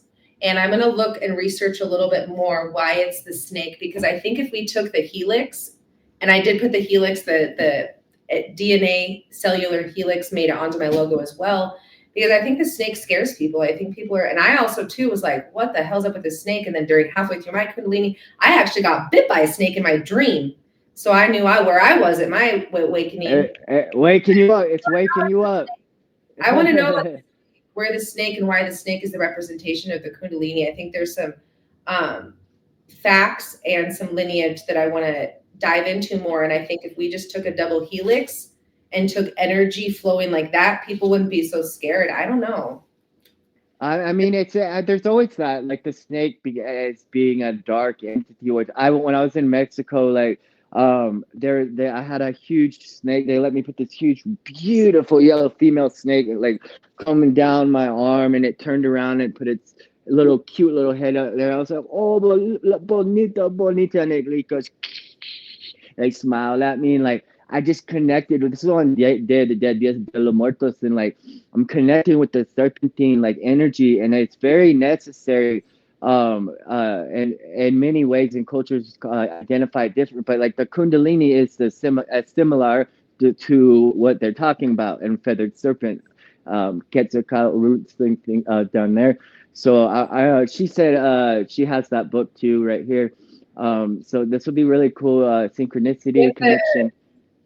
With the snake, the other thing too, when I hear you talking, my son's name is Mowgli. My children are a huge part of my spiritual journey. But Mowgli is big for me because evolution, I look into evolution a lot, and animals. And the serpent, if you watch the last Mowgli movie, there's two beluga in them, the animals. There's this struggle on, do I go with the animals? Do I go with the humans? Do I use the fire against that bad lion? But then I think he used fire against the animals, and then the animals like, whoa, it's like this huge battle. But the serpent in the movie is very like, in Alice in Wonderland, that cat? Yeah, Cheshire, yeah. Like, it's like, it's color, Cheshire, yeah. In this Mowgli movie, this what the serpent is. The serpent kind of comes in and will be in Mowgli's dreams. Like, are you going to turn as good, or are you going to turn as bad? And then sometimes she would come to like, she's going to kill him. And then he felt safe, or something happened in a part of it. And you could tell that the serpent was a part of the storyline that was his conscious, that he was trying to follow his conscious in a way. Right. But you also said that you identified back for a little bit of your roots of studying and seeking in Hindu. Like a lot of Hindu goddesses have like armies of snakes behind them, or gods. If you look at their structures, so like 100. Yeah, so like I mean, it's not like it's in every tradition. It's honored in a different way, but it's all as similar. And like Judith said, when I embody it and I go to like fight demons or like go slay them, when I'm my dancing warrior elemental goddess, I guess I do kind of, us goddesses are trying to show that this can be calm and peaceful and like a very beautiful journey. But I also think when we come out and we're mad and we're fierce and we're ready to fight and we're like, society, you're not listening to us, like the goddess is like raging, then I guess I do kind of see the snake like, I don't want to fuck with me. Then he's like, yeah, no, totally say it. Yeah, yeah. What, you know what I mean? We're trying to be nice and delicate and be proper. Yeah, because the hiss of a snake is so beautiful, because it's letting you know I'm here just be careful of me, don't step on me or I'll bite, you know. So like there, it's actually, it's that's perspective. So she said, Oh. said page 360. What page are you on? Oh, she told you about a book? The one you have. She said she has that book too. Oh, I was on page 84. So I go to I 360. I recognize with that number. Yeah. So maybe something for you to highlight later. Oh yeah, here, Lucia. Shout out to Luce. Oh, yeah. Put the symbols up that we were talking about Okay, thank on you. the ambulance. Yeah, there's And this is 360. it's important to know these things, I think, sometimes, because then when we're being spiritual attacked, we can explain ourselves. But I will tell you too, like one of my coaches and ascended masters, like they tell me you don't have to explain yourself. So light language and dancing, the way I carry myself, is in itself enough. But I think when we seek these answers, it's a little bit of an armor. You know, when I need to answer people and they ask me questions about Kundalini and they ask me, I feel like my degrees are a little bit of an armor, like a human credential, you know, in the essence of all this. Yeah, yeah. I mean, it's all, we all on in honor of everything, right? And that it totally, it's like I honor you for taking this time to share your wisdom, and it's always an honor, respect, and love, and perfect harmony, perfect peace, and perfect trust, like they say, blessed be. So what do you want to share with us? Oh, in the book? Yeah, let's dive in. It's really cool. So I actually the one of my clients that stays out of pain, a lot of metal in his body, hit by a drunk driver, and also trying to stay off of pain medications, hangs out with animals at the arsenal. So he does healing with horses with me, and it's been a big wave and movement. But he let me borrow this book, so I need to go buy it. But what's really great about this is it's almost like those geology books that are out that show you what the mineral is and then what like chakra you should be using it on. What's really cool about this book is it literally will go over, this is rebirth, resurrection, initiation, and wisdom, but it will go through like right here in the Americas, in the Mesoamericas, in Mm. Greece, um, in Oh, Indian goddess, the mother of snakes and symbol of water in the underworld. The serpent and the snake has long been symbol of sexual, creative life force within humans, taught in Eastern tradition. And then it goes into Chinese astrology. One of every 12 years is named the snake. Those born within the year are believed to have qualities of compassion, clairvoyance, and charm.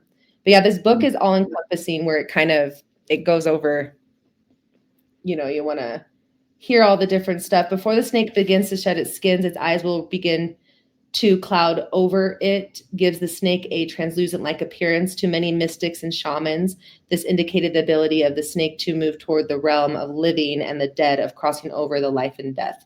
Oh, this book shows you how you use evolution and apply it to yourself. And Mm. every animal, you whatever spirit animal you want to work with, whatever totem that you want to work with, you go and work with them and you pay attention to how they evolved, how they lived, what they did in the light, what they did in the dark, what they ate, you know, and you use each of the animals to teach you about yourself. Right. For some reason, I did it was at Sacred 2 weeks ago at Sacred Sundays. The Colombian guy, I can't say his name. It's so difficult. But I did a meditation with his sound healing bowl ceremonies and all the takes you to the jungle shakers and stuff, and like, and and then I brought that energy back into my own personal mirror work. And saber-toothed tiger came to me. You know, I did another Olympia cleansing with Loose Indigenous Healings. She's in Denver. Check her out. And I had this cat. Like I became a cat. I'm part of a cat, a saber-toothed tiger with these like opal fangs is what came to me, and I like left my body in this Olympia cleanse, but then I brought that energy and furthered into my other meditations, to see what, and you know, all roots from jaguar, they say, and down in South America, because this guy's from Colombia, South American. So I'm like, you know, the cat energy, masculine, feminine, whatever was showing me what I needed to shed, as in scales and this and that, and the serpent area. you know, and then you can dive into like videos of like cats and a snake. It will try and bite a cat, but a little like conditioned cat, like house cat, will like so quick that it can like the snake can't get it. You know what I mean? Like it's something about cats being able to dive into to different dimensions too. That's why when you connect with Aya, you know, ayahuasca and stuff, they'd say Madre Yaje, you know, the jaguar comes to you or some kind of cat comes to you, family, and guides you. There's a movie out there called The Lost Children, which is a documentary on Netflix, which talks about kids. It's a real story. They get lost in the jungle, and I don't want to spoil it, but this is truth from the tribes down there working with the Colombian military to find these kids and using indigenous ways. And y'all should check it out. It's The Lost Children on Netflix, and real story. Yeah, you know, using plant medicine and shamanic guides, using the smoke limpia cleansing to clear through the Amazon. It's so powerful, the movie. A documentary, real. So yeah, it's interesting when you look at the physical realm of like a real snake and a real cat or animals you're talking about versus like we're humans. Obviously, we can transmute and transform energy as the way free will desires or wishes or as naturally selected, and that's why I honor your practice because I wrote a book called Alchemize Your Energy, like playing off the word G, like spiritual gangster G, like your energy, because we are energetic bodies. Like you know, like I can, you know, I have my own dominion constructed through my systems of chakra, and I can cleanse them off myself. You know, like cleanse my corazon for its highest, most high purpose. You know, using the tools and understandings that I know, but also a healer does need a healer that may be able to tap into. Like if I went to your ceremony, like I'm not a woman. I can't tap into a full divine goddess energy. That's where I would ask assistance for someone like Sadie here, you know, through those meditations or whatever is going to happen this Sunday at Curious Cat Lounge, and I am curious. Yeah, I love that it's like a cure. We can kind of play off of that curiosity in a way. You get to get your feet wet. And But it the is word you just said, did you say you said the word cure is in curiosity? I love that. To the you know, the animals really do show us a lot, and I think what's great about us talking about all of this right now is there is light that needs to be shed on that, because we talk about ancestors, we talk about our angels that we're working with, and we talk about our higher self and all these different things, heavenly earth, motherly earth, but our spirit animals are huge. And I think if this book and people that are deep into that show us, for example, like to leave on a strong note for goddesses, but I will tell you, I'm going to dance with this right now because the card that you drew was the male and the female. So I'm just going to play with this beautiful story. Yeah. This is like deeper than National Geographics, right? We're like geeking out over here. So Yeah. on Ma'at's feather, it is an ostrich feather. I also saw in this book, though, that it is a, what's more fierce than an eagle? Condor. Maybe. Yeah, it was the feather. But I saw ostrich feather, researched that. So I got down this huge rabbit hole on ostriches. You have to look it up, but look up. I saw ostriches dancing, and Sadie was like a little girl, like, ah, what is this? So I right away, they're the only bird that we know, you know, that doesn't fly, it runs, it can run really fast, it has the largest eyes, it has the largest egg. And so I started trying to understand what was being shown to me, like where is this dance, what's going to happen, you know? It's so cool. So the male, before they mate, birds do this dance, okay? And the first thing that the male has to do is outrun her. So in the video, they start running. He's in front of her and she's running. So this is stamina. He has to show that he's stronger than her. He can outrun her, that he is more powerful than her. So if he wins, if he can outrun her, if she catches him, he's not able to mate with her. Out of there. Nope, he's not a candidate. So for then the next thing, in order for her to submit, he does his first dance. And his first little dance is so cute. So he takes his, I'll step back here. He takes his feathers. Oh, you still can't see me. Okay, so he takes his feathers from here and pulls them and perks them up so they're all like really pretty. And then his feet are just like tink, tink, tink, tink, tink, tink. And his feathers are just like this. So that's him just really trying to like show off. Well, she's still like, that's not impressive enough. Like, I need you to impress me even more. Final show that he gives off is he gets down and actually comes down like this and gets his big wings out, all his masculine wings, and shows his power. And then he takes his head and he whacks back and forth really hard, really fierce, showing off all of his masculine energy. And then she finally submits and she's got to sit down and the male ostrich gets on her back. So she literally has to get down on all, go all the way down, crouch down, completely submit, and he performs the show of a lifetime. Wow, you know what's that's funny because you look at that and apply it to like people in marriage and couples and getting together, and like when you I've never been married. I've been engaged before. I was at Burning Man. I don't know if I was on anything at the time. I'm pretty sure that night I was Claro, maybe on some LSD, who knows. But I decided to propose to my ex-fiance, not on one knee in front of the effigy burning. I was on both knees and I bowed down to her like a goddess, and she said yes. But it didn't work. I wasn't ready for it. Either was she. We were young, and I was 27. And I was like, greatest gift was learning that lessons from that woman, and applying them to my road here in my camino esta right now.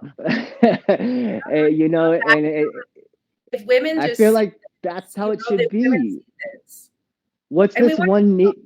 What's the one knee thing about? Like, get on both knees and bow down to your goddess. Like honor your goddess. Like she's the empress of like freaking Persia or Egypt or something. Like one knee thing. What is going on? A couple of the Sidhas that I've worked with actually in Vegas would lay down like gold when I walked in and kiss my feet. Oh, yeah, there's other ways. Yeah, that's a big thing. But I try to be humble. I think a lot of us, we want to be careful, right? Because we need our men to rise with us. But I think what that ostrich dance really showed me is that's what we should apply to humanity. Maybe would say I'm a single mom. Like, so I think respect for that. I have a lot to share when it comes to that story too. Because I didn't secure our future and I didn't do the certain things that were necessary. Now I can stand up, and use my story. And I'm a business owner, a single mom, and soulmates working on the currency, and I won't accept anything less. Did that. Get that currency to her. Where's he at? Where's he at? My soulmate, what's important, I think, where we need to take couples and humanity is like the man should make the female or help her grow her own business where she's financially secure separate of him. She's powerful separate of him. She's secure financially. I have my own vault.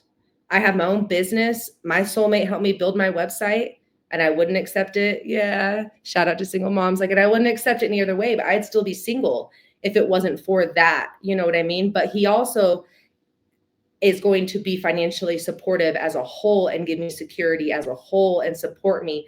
But I am financially stable separate of him. And I am financially, do you see what I'm saying? But he's still each independent resource is fully in line with themselves, and then they unionize, right? Yeah. Here you go. Check this out. This is another single mother wisdom coming in. Lots of respect for you, Lucia. The Proverbs 31, if you want to write that down and check that out. Very powerful. She's the one with Lute's indigenous healings that does the Mayan lympha's cleansings and stuff. Um, so maybe I should write that down too. Check that I out. But just, I'm not a single. I'm not a single mom, but I would like to understand more. I've dated them. I've seen the power of it, and they say grief is also alchemized into your greatest tool. So the fact that there was grieving and a grievance of having either be divorced or break up or not getting along with your baby daddy, that is a tool to use to help others. Grief is the greatest point, a grief, PowerPoint. I would say the deeper, like if I would be honest with you about the scar and the wound, is a little bit more of, it's deeper than anger. I felt like my covenant was ripped out from underneath me. Like I felt like Mm. it's not grief. I mean, I don't want my children to ever feel rejection.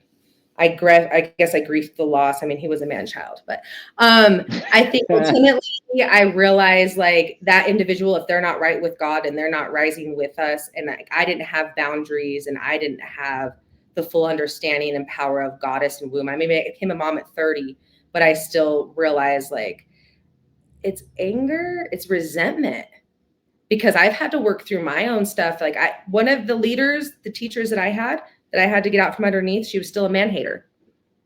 I can't sit amongst goddesses. Mm. I can't sit amongst goddesses that are, yes, I'm a domestic violence survivor.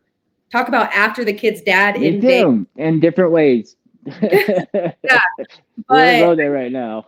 even that, like that was huge, like in a whole experience in itself, but yeah, I think that it's important to um work through things always as a healer. And I couldn't sit in a space. I knew I needed to be around men like you at Sacred Sunday in that community. When I go to ecstatic dance, like when I go to Grizzly Rose, it's the first time I was ever like Yeah. dance with you. And then they're like, thanks for the dance. Bye. Like, I'm not taking you home to sleep with you. It's like, I respect, like, go. And I'm like, following them. But at Rhythm Sanctuary, it gets stinky. They get earthy. But I feel like it's a commonality. We're all seeking enlightenment. We're all seeking sobriety. We're all seeking to respect each other's boundaries. We're all seeking, kind of that same interest and vibe. But I needed to be shown healthy men. My dad's an awesome dad and for where he is in my life and this, that, and the other thing. But I noticed even my body worker that does dry needling on me, we can get places because he's a healthy man for me, or a healthy person in a uniform, or Mustafa at Sacred Sundays, or just like the other healers and people. Like, it's important to go through that because I was like, and if this soulmate didn't come back, I mean, I literally, if I can't sit here and walk in life and say that I'm a goddess and that I am living this life unless my children are coming to work with me, unless I have my own business, unless my person makes sure my vault is secure and he's financially supporting me. Like, I can't accept those things. I really have to walk into this and live my truth. On all these different levels, it's really important. But single moms and women, I mean, we're pissed off. We're raging. We're like, men, what? You just threw the most valuable womb, but we're there. We're getting woke. We're talking about it. The goddess is rising, like it's there. We're doing this interview today, so it's happening. And that momentum is finally happening in society. Now we're at activations. Come on, let's activate, and then transmute. Let's see where we're at in 3 months. I mean, it's going to be huge, bigger movements. Let's see where I get with the grid, in my searching and my studies. But I've already started doing a crystal grid myself. So now I just need to take those studies and open them up to the planet. We know everything in the esoterics and kind of see where Gaia codes are being more and more activated. We know Egypt is happening. We know people are now talking about Dubai being the Atlantis, the modern day Oh, Atlantis. whoa. Really? Yeah. I haven't heard that yet. Yeah, that's because I'm a crypto savage girlfriend. I love Crypto Savage. And because my training, but get this, my training, the teacher, the instructor, She just went to Dubai, and they have an Ascension Sanctuary School, but it's not an Ascension mystery school like we would think that it's a mystery school, right? Because we hear about kind of the political stuff. Their Ascension Academy is a lot more about women, what to dress in, what to wear, how to poise, how to talk. Like, it's a mannerism school. It is not what we would think, like at Sacred Wow. Summit. It's not that. It was really interesting for me. And she was like, yeah, we're doing energy work here, but we still have to be really careful. It's like when marijuana became legal, or anything like witchcraft. Okay, the Pope's doing it. We're all like, all right, we're doing energy healings on computers now. I mean, let's Yes. go. Let's send it, like that's what I'm talking about. But my aunt, my auntie, my uncle married a Persian woman. She actually, this is how, and they, how it is in Iran. They're not allowed to have their own bank accounts, not allowed to do this, not allowed to do that because of certain things. I went to my grandma's funeral celebration of life on Thanksgiving, and she was there, and I saw her. I just love her because she's a little bit woo-woo-ish, yak tail enough to get to understand that what I'm talking about. And I was like, I love your freaking slides, your sandals. I would wear those. Like, these are these, and she literally takes them off her feet. This is how we do in Persia. They're yours. See if they fit. And so I'm kind of correlating this to what you're talking about in Dubai, and they fit perfect. I'm like, there's no way. I just like, I can't take these from you. She's like, that's how we do in Iran and Persia, and so you take them, and I receive them. If it would be disrespectful to give them back, but these women are being suppressed and oppressed by Yeah, certain I have the powers that be, right? And yeah. it's similar to what you're talking about. Yeah, there's a lady that I took her class a couple weeks ago, the light body, and I think it's in Iran, and they are very they can't dance. I mean, and that's why I'm like, am I really living on this planet? Like, is this really happening in our lifetime? Because we're supposed to be in heaven on earth. But a lot of what you're going to see too is the movement of people connecting to their light body through dance. And I'm trying to remember her name. She's on my page, but I took her class, and it's huge. Her movement is beautiful that she can go on the computer and teach us. But she talked about those societies. So I can see now with us speaking that I'm a little bit of a pioneer. Yes, men can be weak. So yes, we do want to, right? We want to help our men. So yeah, I do want to cover myself, maybe, Yeah, for that. intentionally. I see you. I Yeah, see you. but at the end of Thank the you. day, Thank you. we're so in tune with our sensuality and sexuality, and that we can bleed back into earth, and sensuality and sexuality and massage and Toa Tantra and all that's beautiful things that bring us closer to God. That's being exposed. So I am standing in front of the war, going to war with love. I represent a huge movement in a dance studio in Gaza, and Ooh, I feel like I represent women and children that are in war. And I also represent these Iranian women and people that can't dance in their country, and they can have their own bank account still. I'm like, right. let's go. Let's go. I stand in front of them, and I might be in America, and people might look at me like, oh, they don't know in the Western medicine what's going on over there, or America's behind the war, So whatever. you're saying that Goldilocks like you out in the Middle East is out there doing this. You're actually did this already. You've Um, actually been been what? you've actually been out there in the Middle Eastern area, like standing in front and marching with women. You're saying, or is this something you're No, going to do? this is an Akashic record that I'm opening. Okay. This is an Okay. Akashic Okay. record that I'm opening. That's where Dancer Warrior has been birthed, and I've been working with horses. There's a huge thing. Like, I was somewhere in war. Whee! Now, modern day, I'm taking that Akashic record, and I am now saying that, yes, like, this is where I'm going with my mission. If I need to go stand with these women in front of them, if it's hypothetically, if it's energetically, but that's what I represent.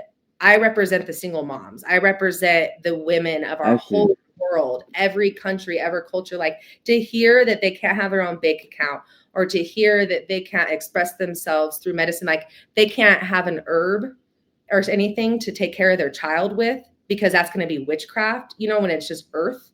So that's what I Mm. stand for. I think in an Akashic record, like, they've seen it. A lot of my light goddesses and light tribe, they've seen it. I was a I was a warrior somewhere, and I stood in front of everyone and I went to war. I Just was like, be careful with the color of your hair if you do actually go out there in persona, because like I've seen some things. Okay, let's just say hopefully that. somebody will give me a heads up. I do have people, they traveled, like they just all went to Dubai, and I think they were spoken to about maybe how to talk or how to dress or like respect their cultures for sure. Yes, I yes, want to claro. be, yeah, I want to respect everybody else's culture and everybody else's That's what religion, this means. but as a whole, Respect energetically, and world peace. Like world peace is what I feel like I'm up against, fighting against, is like, where is world peace? Where is heaven on earth?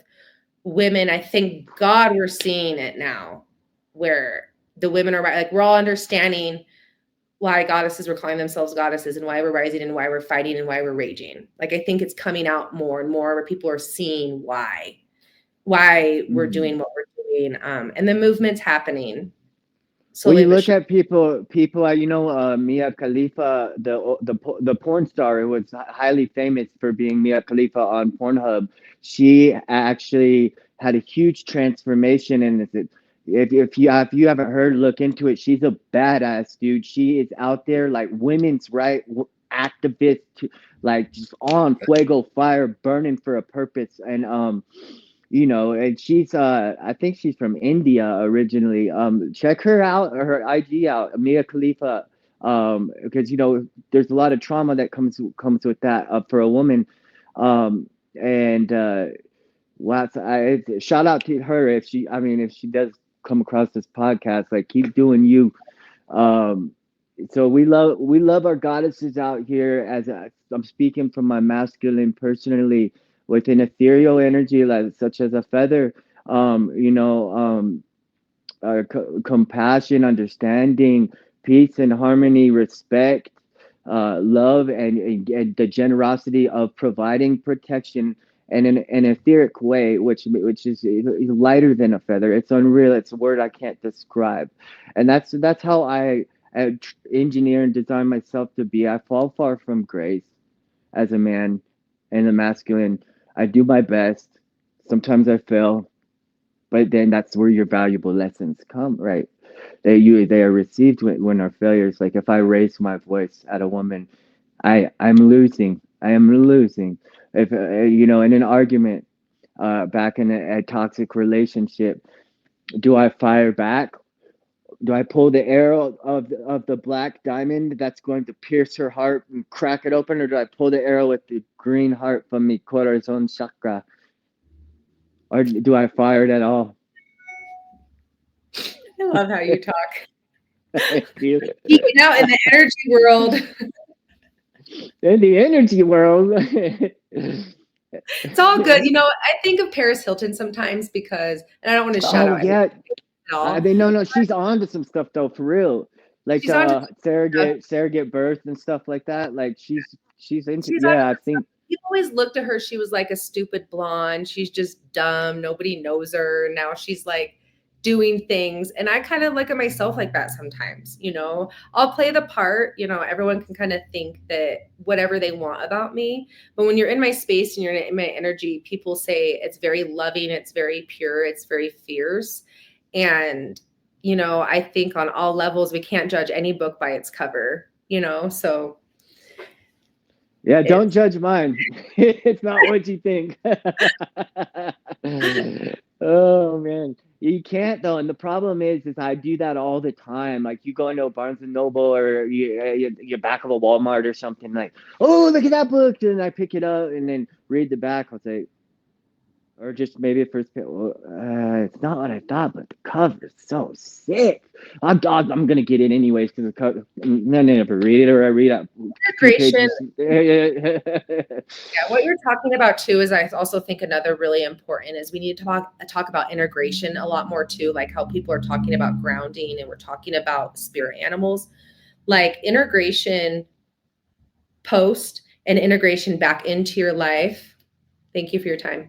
And integration back into your life is really important. Like that discussion you're having with yourself right now, that's what, when we go inward and then we're having a clear conversation with God and Yes. ourselves, That's really where we need to be living. And then you integrate that into your daily life and you surely, like, yes, things can happen overnight.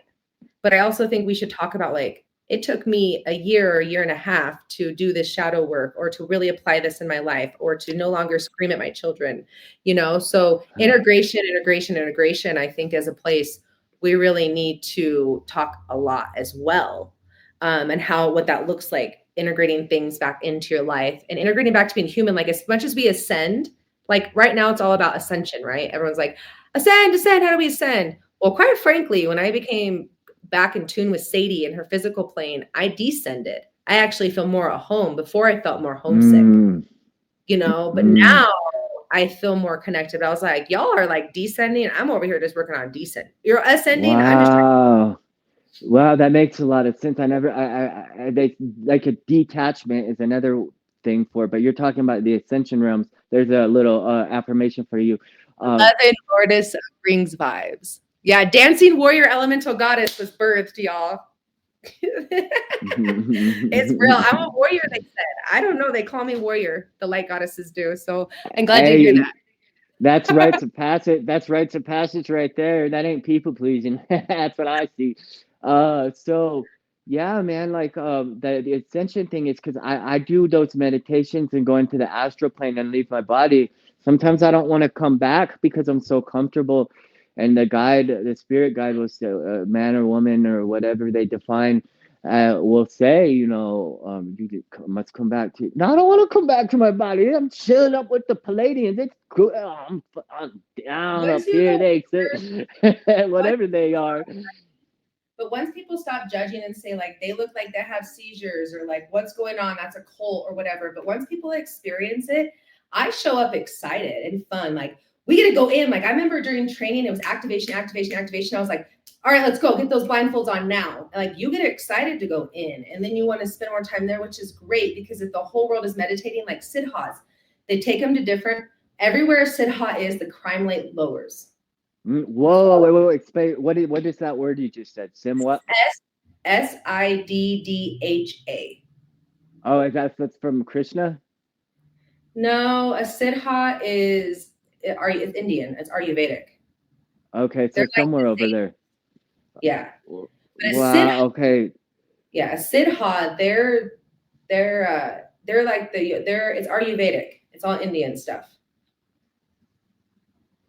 That's awesome because like you see those YouTube collective meditations on certain full moons and stuff. I think they are so abundantly beautiful and magical because the people making these YouTube meditations are tuning to like you do in your ceremonies these frequencies to healing frequencies, miracle frequencies, whatever other frequencies they desire in the sulfurdial realms of somatics and you have a collective meditating. Talk about like string theory or like collective consciousness. That I could see that validated through quantum physics. Like that raises the vibration of the collective that is doing that so other people can feel that they might not know what it is so they're not tapped in. It could be some yak tail stuff, right? I love that word. Oh man. But Definitely, when you see musicians activating like Gaia codes, or they're going to different pieces of land and they're singing and playing their instruments, that's what they're doing. yeah, That's yeah. the grid. So I think we too should tap in more. Like, as much as we're all making our own little pods and we're making our own little seeds and we're making our own little citizen sanctuaries and our sacred Sundays, I think on those portal days we need to pay attention to Gaia and like Joe Dispenza and a lot of like Mm, the heart math stuff, because if we all yes, like, yes. yeah. Heart math. Explain a little bit heart math. I've been to some classes. Shout out to the heart math teacher. You know who you are, dude. Can you give just like a quick breakdown of heart math? I'm so intrigued by your perspective. Yeah, I learned heart math actually in rehab from alcohol and the domestic violence. It's kind of like similar to me, Yeah. but no, So but heart math. it branched from it. Okay. Yeah, I was trying to understand what heart math was because I had my Reiki certification. So I was like, what is going on here? But your heart is actually your brain, and your heart is what receives the messages. So it's the coherence. And people would smoke weed to see if it like increased coherency. like as we would know now, plant medicine does it. But your brain, your heart sends your brain the messages, and then it tells your body what to think, feel, and all of that. So if we can have coherency between our heart and our brain, that's truly where our communication should set. So again, heart is true center, but that's technically, I think, what heart math is in a nutshell. Yeah, so actually, yeah, in a nutshell, and then add a couple of things. There's a free church. It's called Free. It's like a church. They took a church and turned it into a community center. And it has like recovery programs and this and that, music and heart math classes and all that over off of Evans, and it's in Colorado and Denver. And I went to these heart math classes, and I learned the many times I went there that there's 80,000 neurons in my heart, and I can activate each individual 80. There's 80,000. I can't, like, I was imagine if I had 80,000 intentions for each neuron. I can activate that through my breath work, through my thoughts while I'm breathing, or not thinking while I'm breathing, and like positive affirmation, like that's heart math is very powerful, and it's scientifically proven. The 80,000 neurons exist in my corazon. So what can those 80,000 neurons do to my mental, my health, my holistic, like my projection of energy around me, and how I move and channel through this carbon footprint on Earth, right? It's very, very beautiful and intriguing to me, but they stopped doing those classes. Teacher went somewhere else. So well, I mean and there that's might that.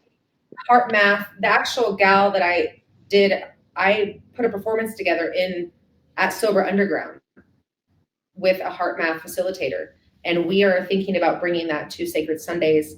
It would be a Yes. group, but she was talking to me about doing it, and I got bored when I was in rehab. It wasn't enough for Sadie in there, so at Sober Underground, I created a dance and a performance, and me and a couple girls actually did partner acro while she ran the guided meditation, and it was a pretty cool experience performance. And we were Wow. looking I could bring that into Sacred Sundays. I could bring heart math into Sacred Sundays for sure. That would be awesome. I do. Yeah. I'm gonna shout Talk out the about the group. 40,000 neurons in the heart. When I work with the horses, people need to come and do some sessions with me and the horses because I lay them down. The horse does the Reiki and energy work as well. But their heart, I thought our heart had 40,000, but maybe it is 80,000.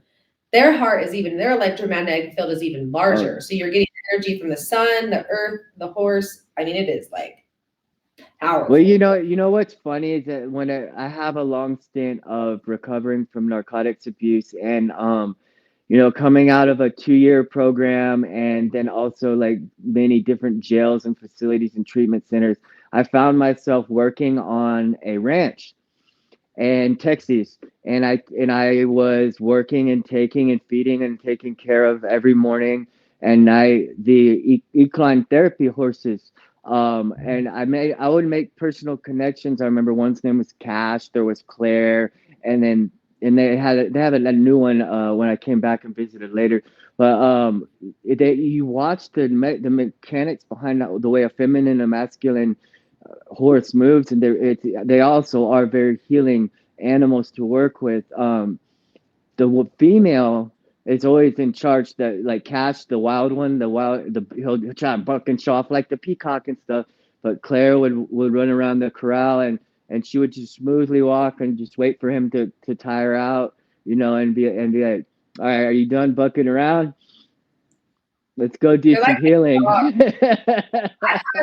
yeah, I'm going to do retreats with healing with horses, and my packages are actually 3 times. I will do 1 time with a person, but there's so much biofeedback to work through.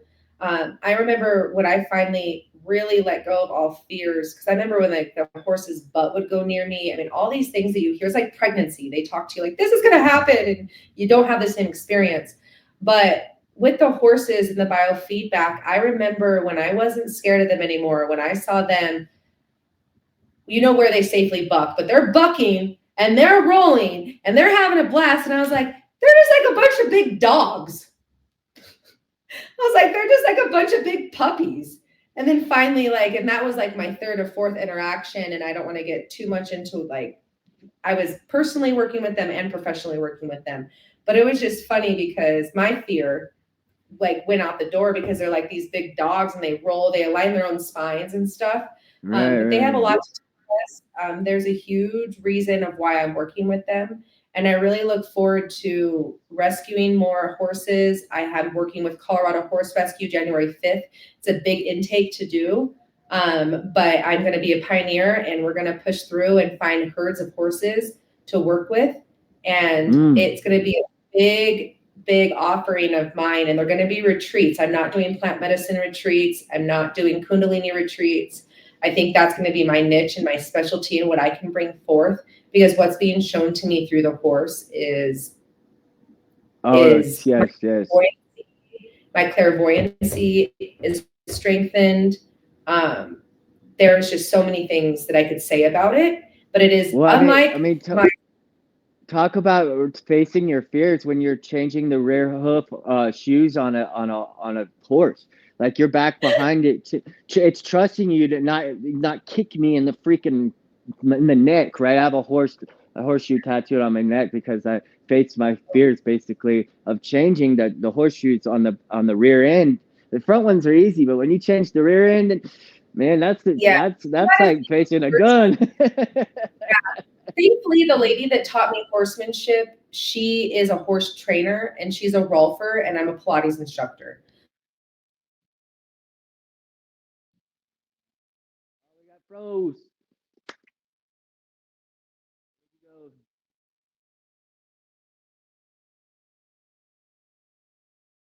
Well, she is. Anybody listening? Can you tell if Sadie is frozen or is that just my end?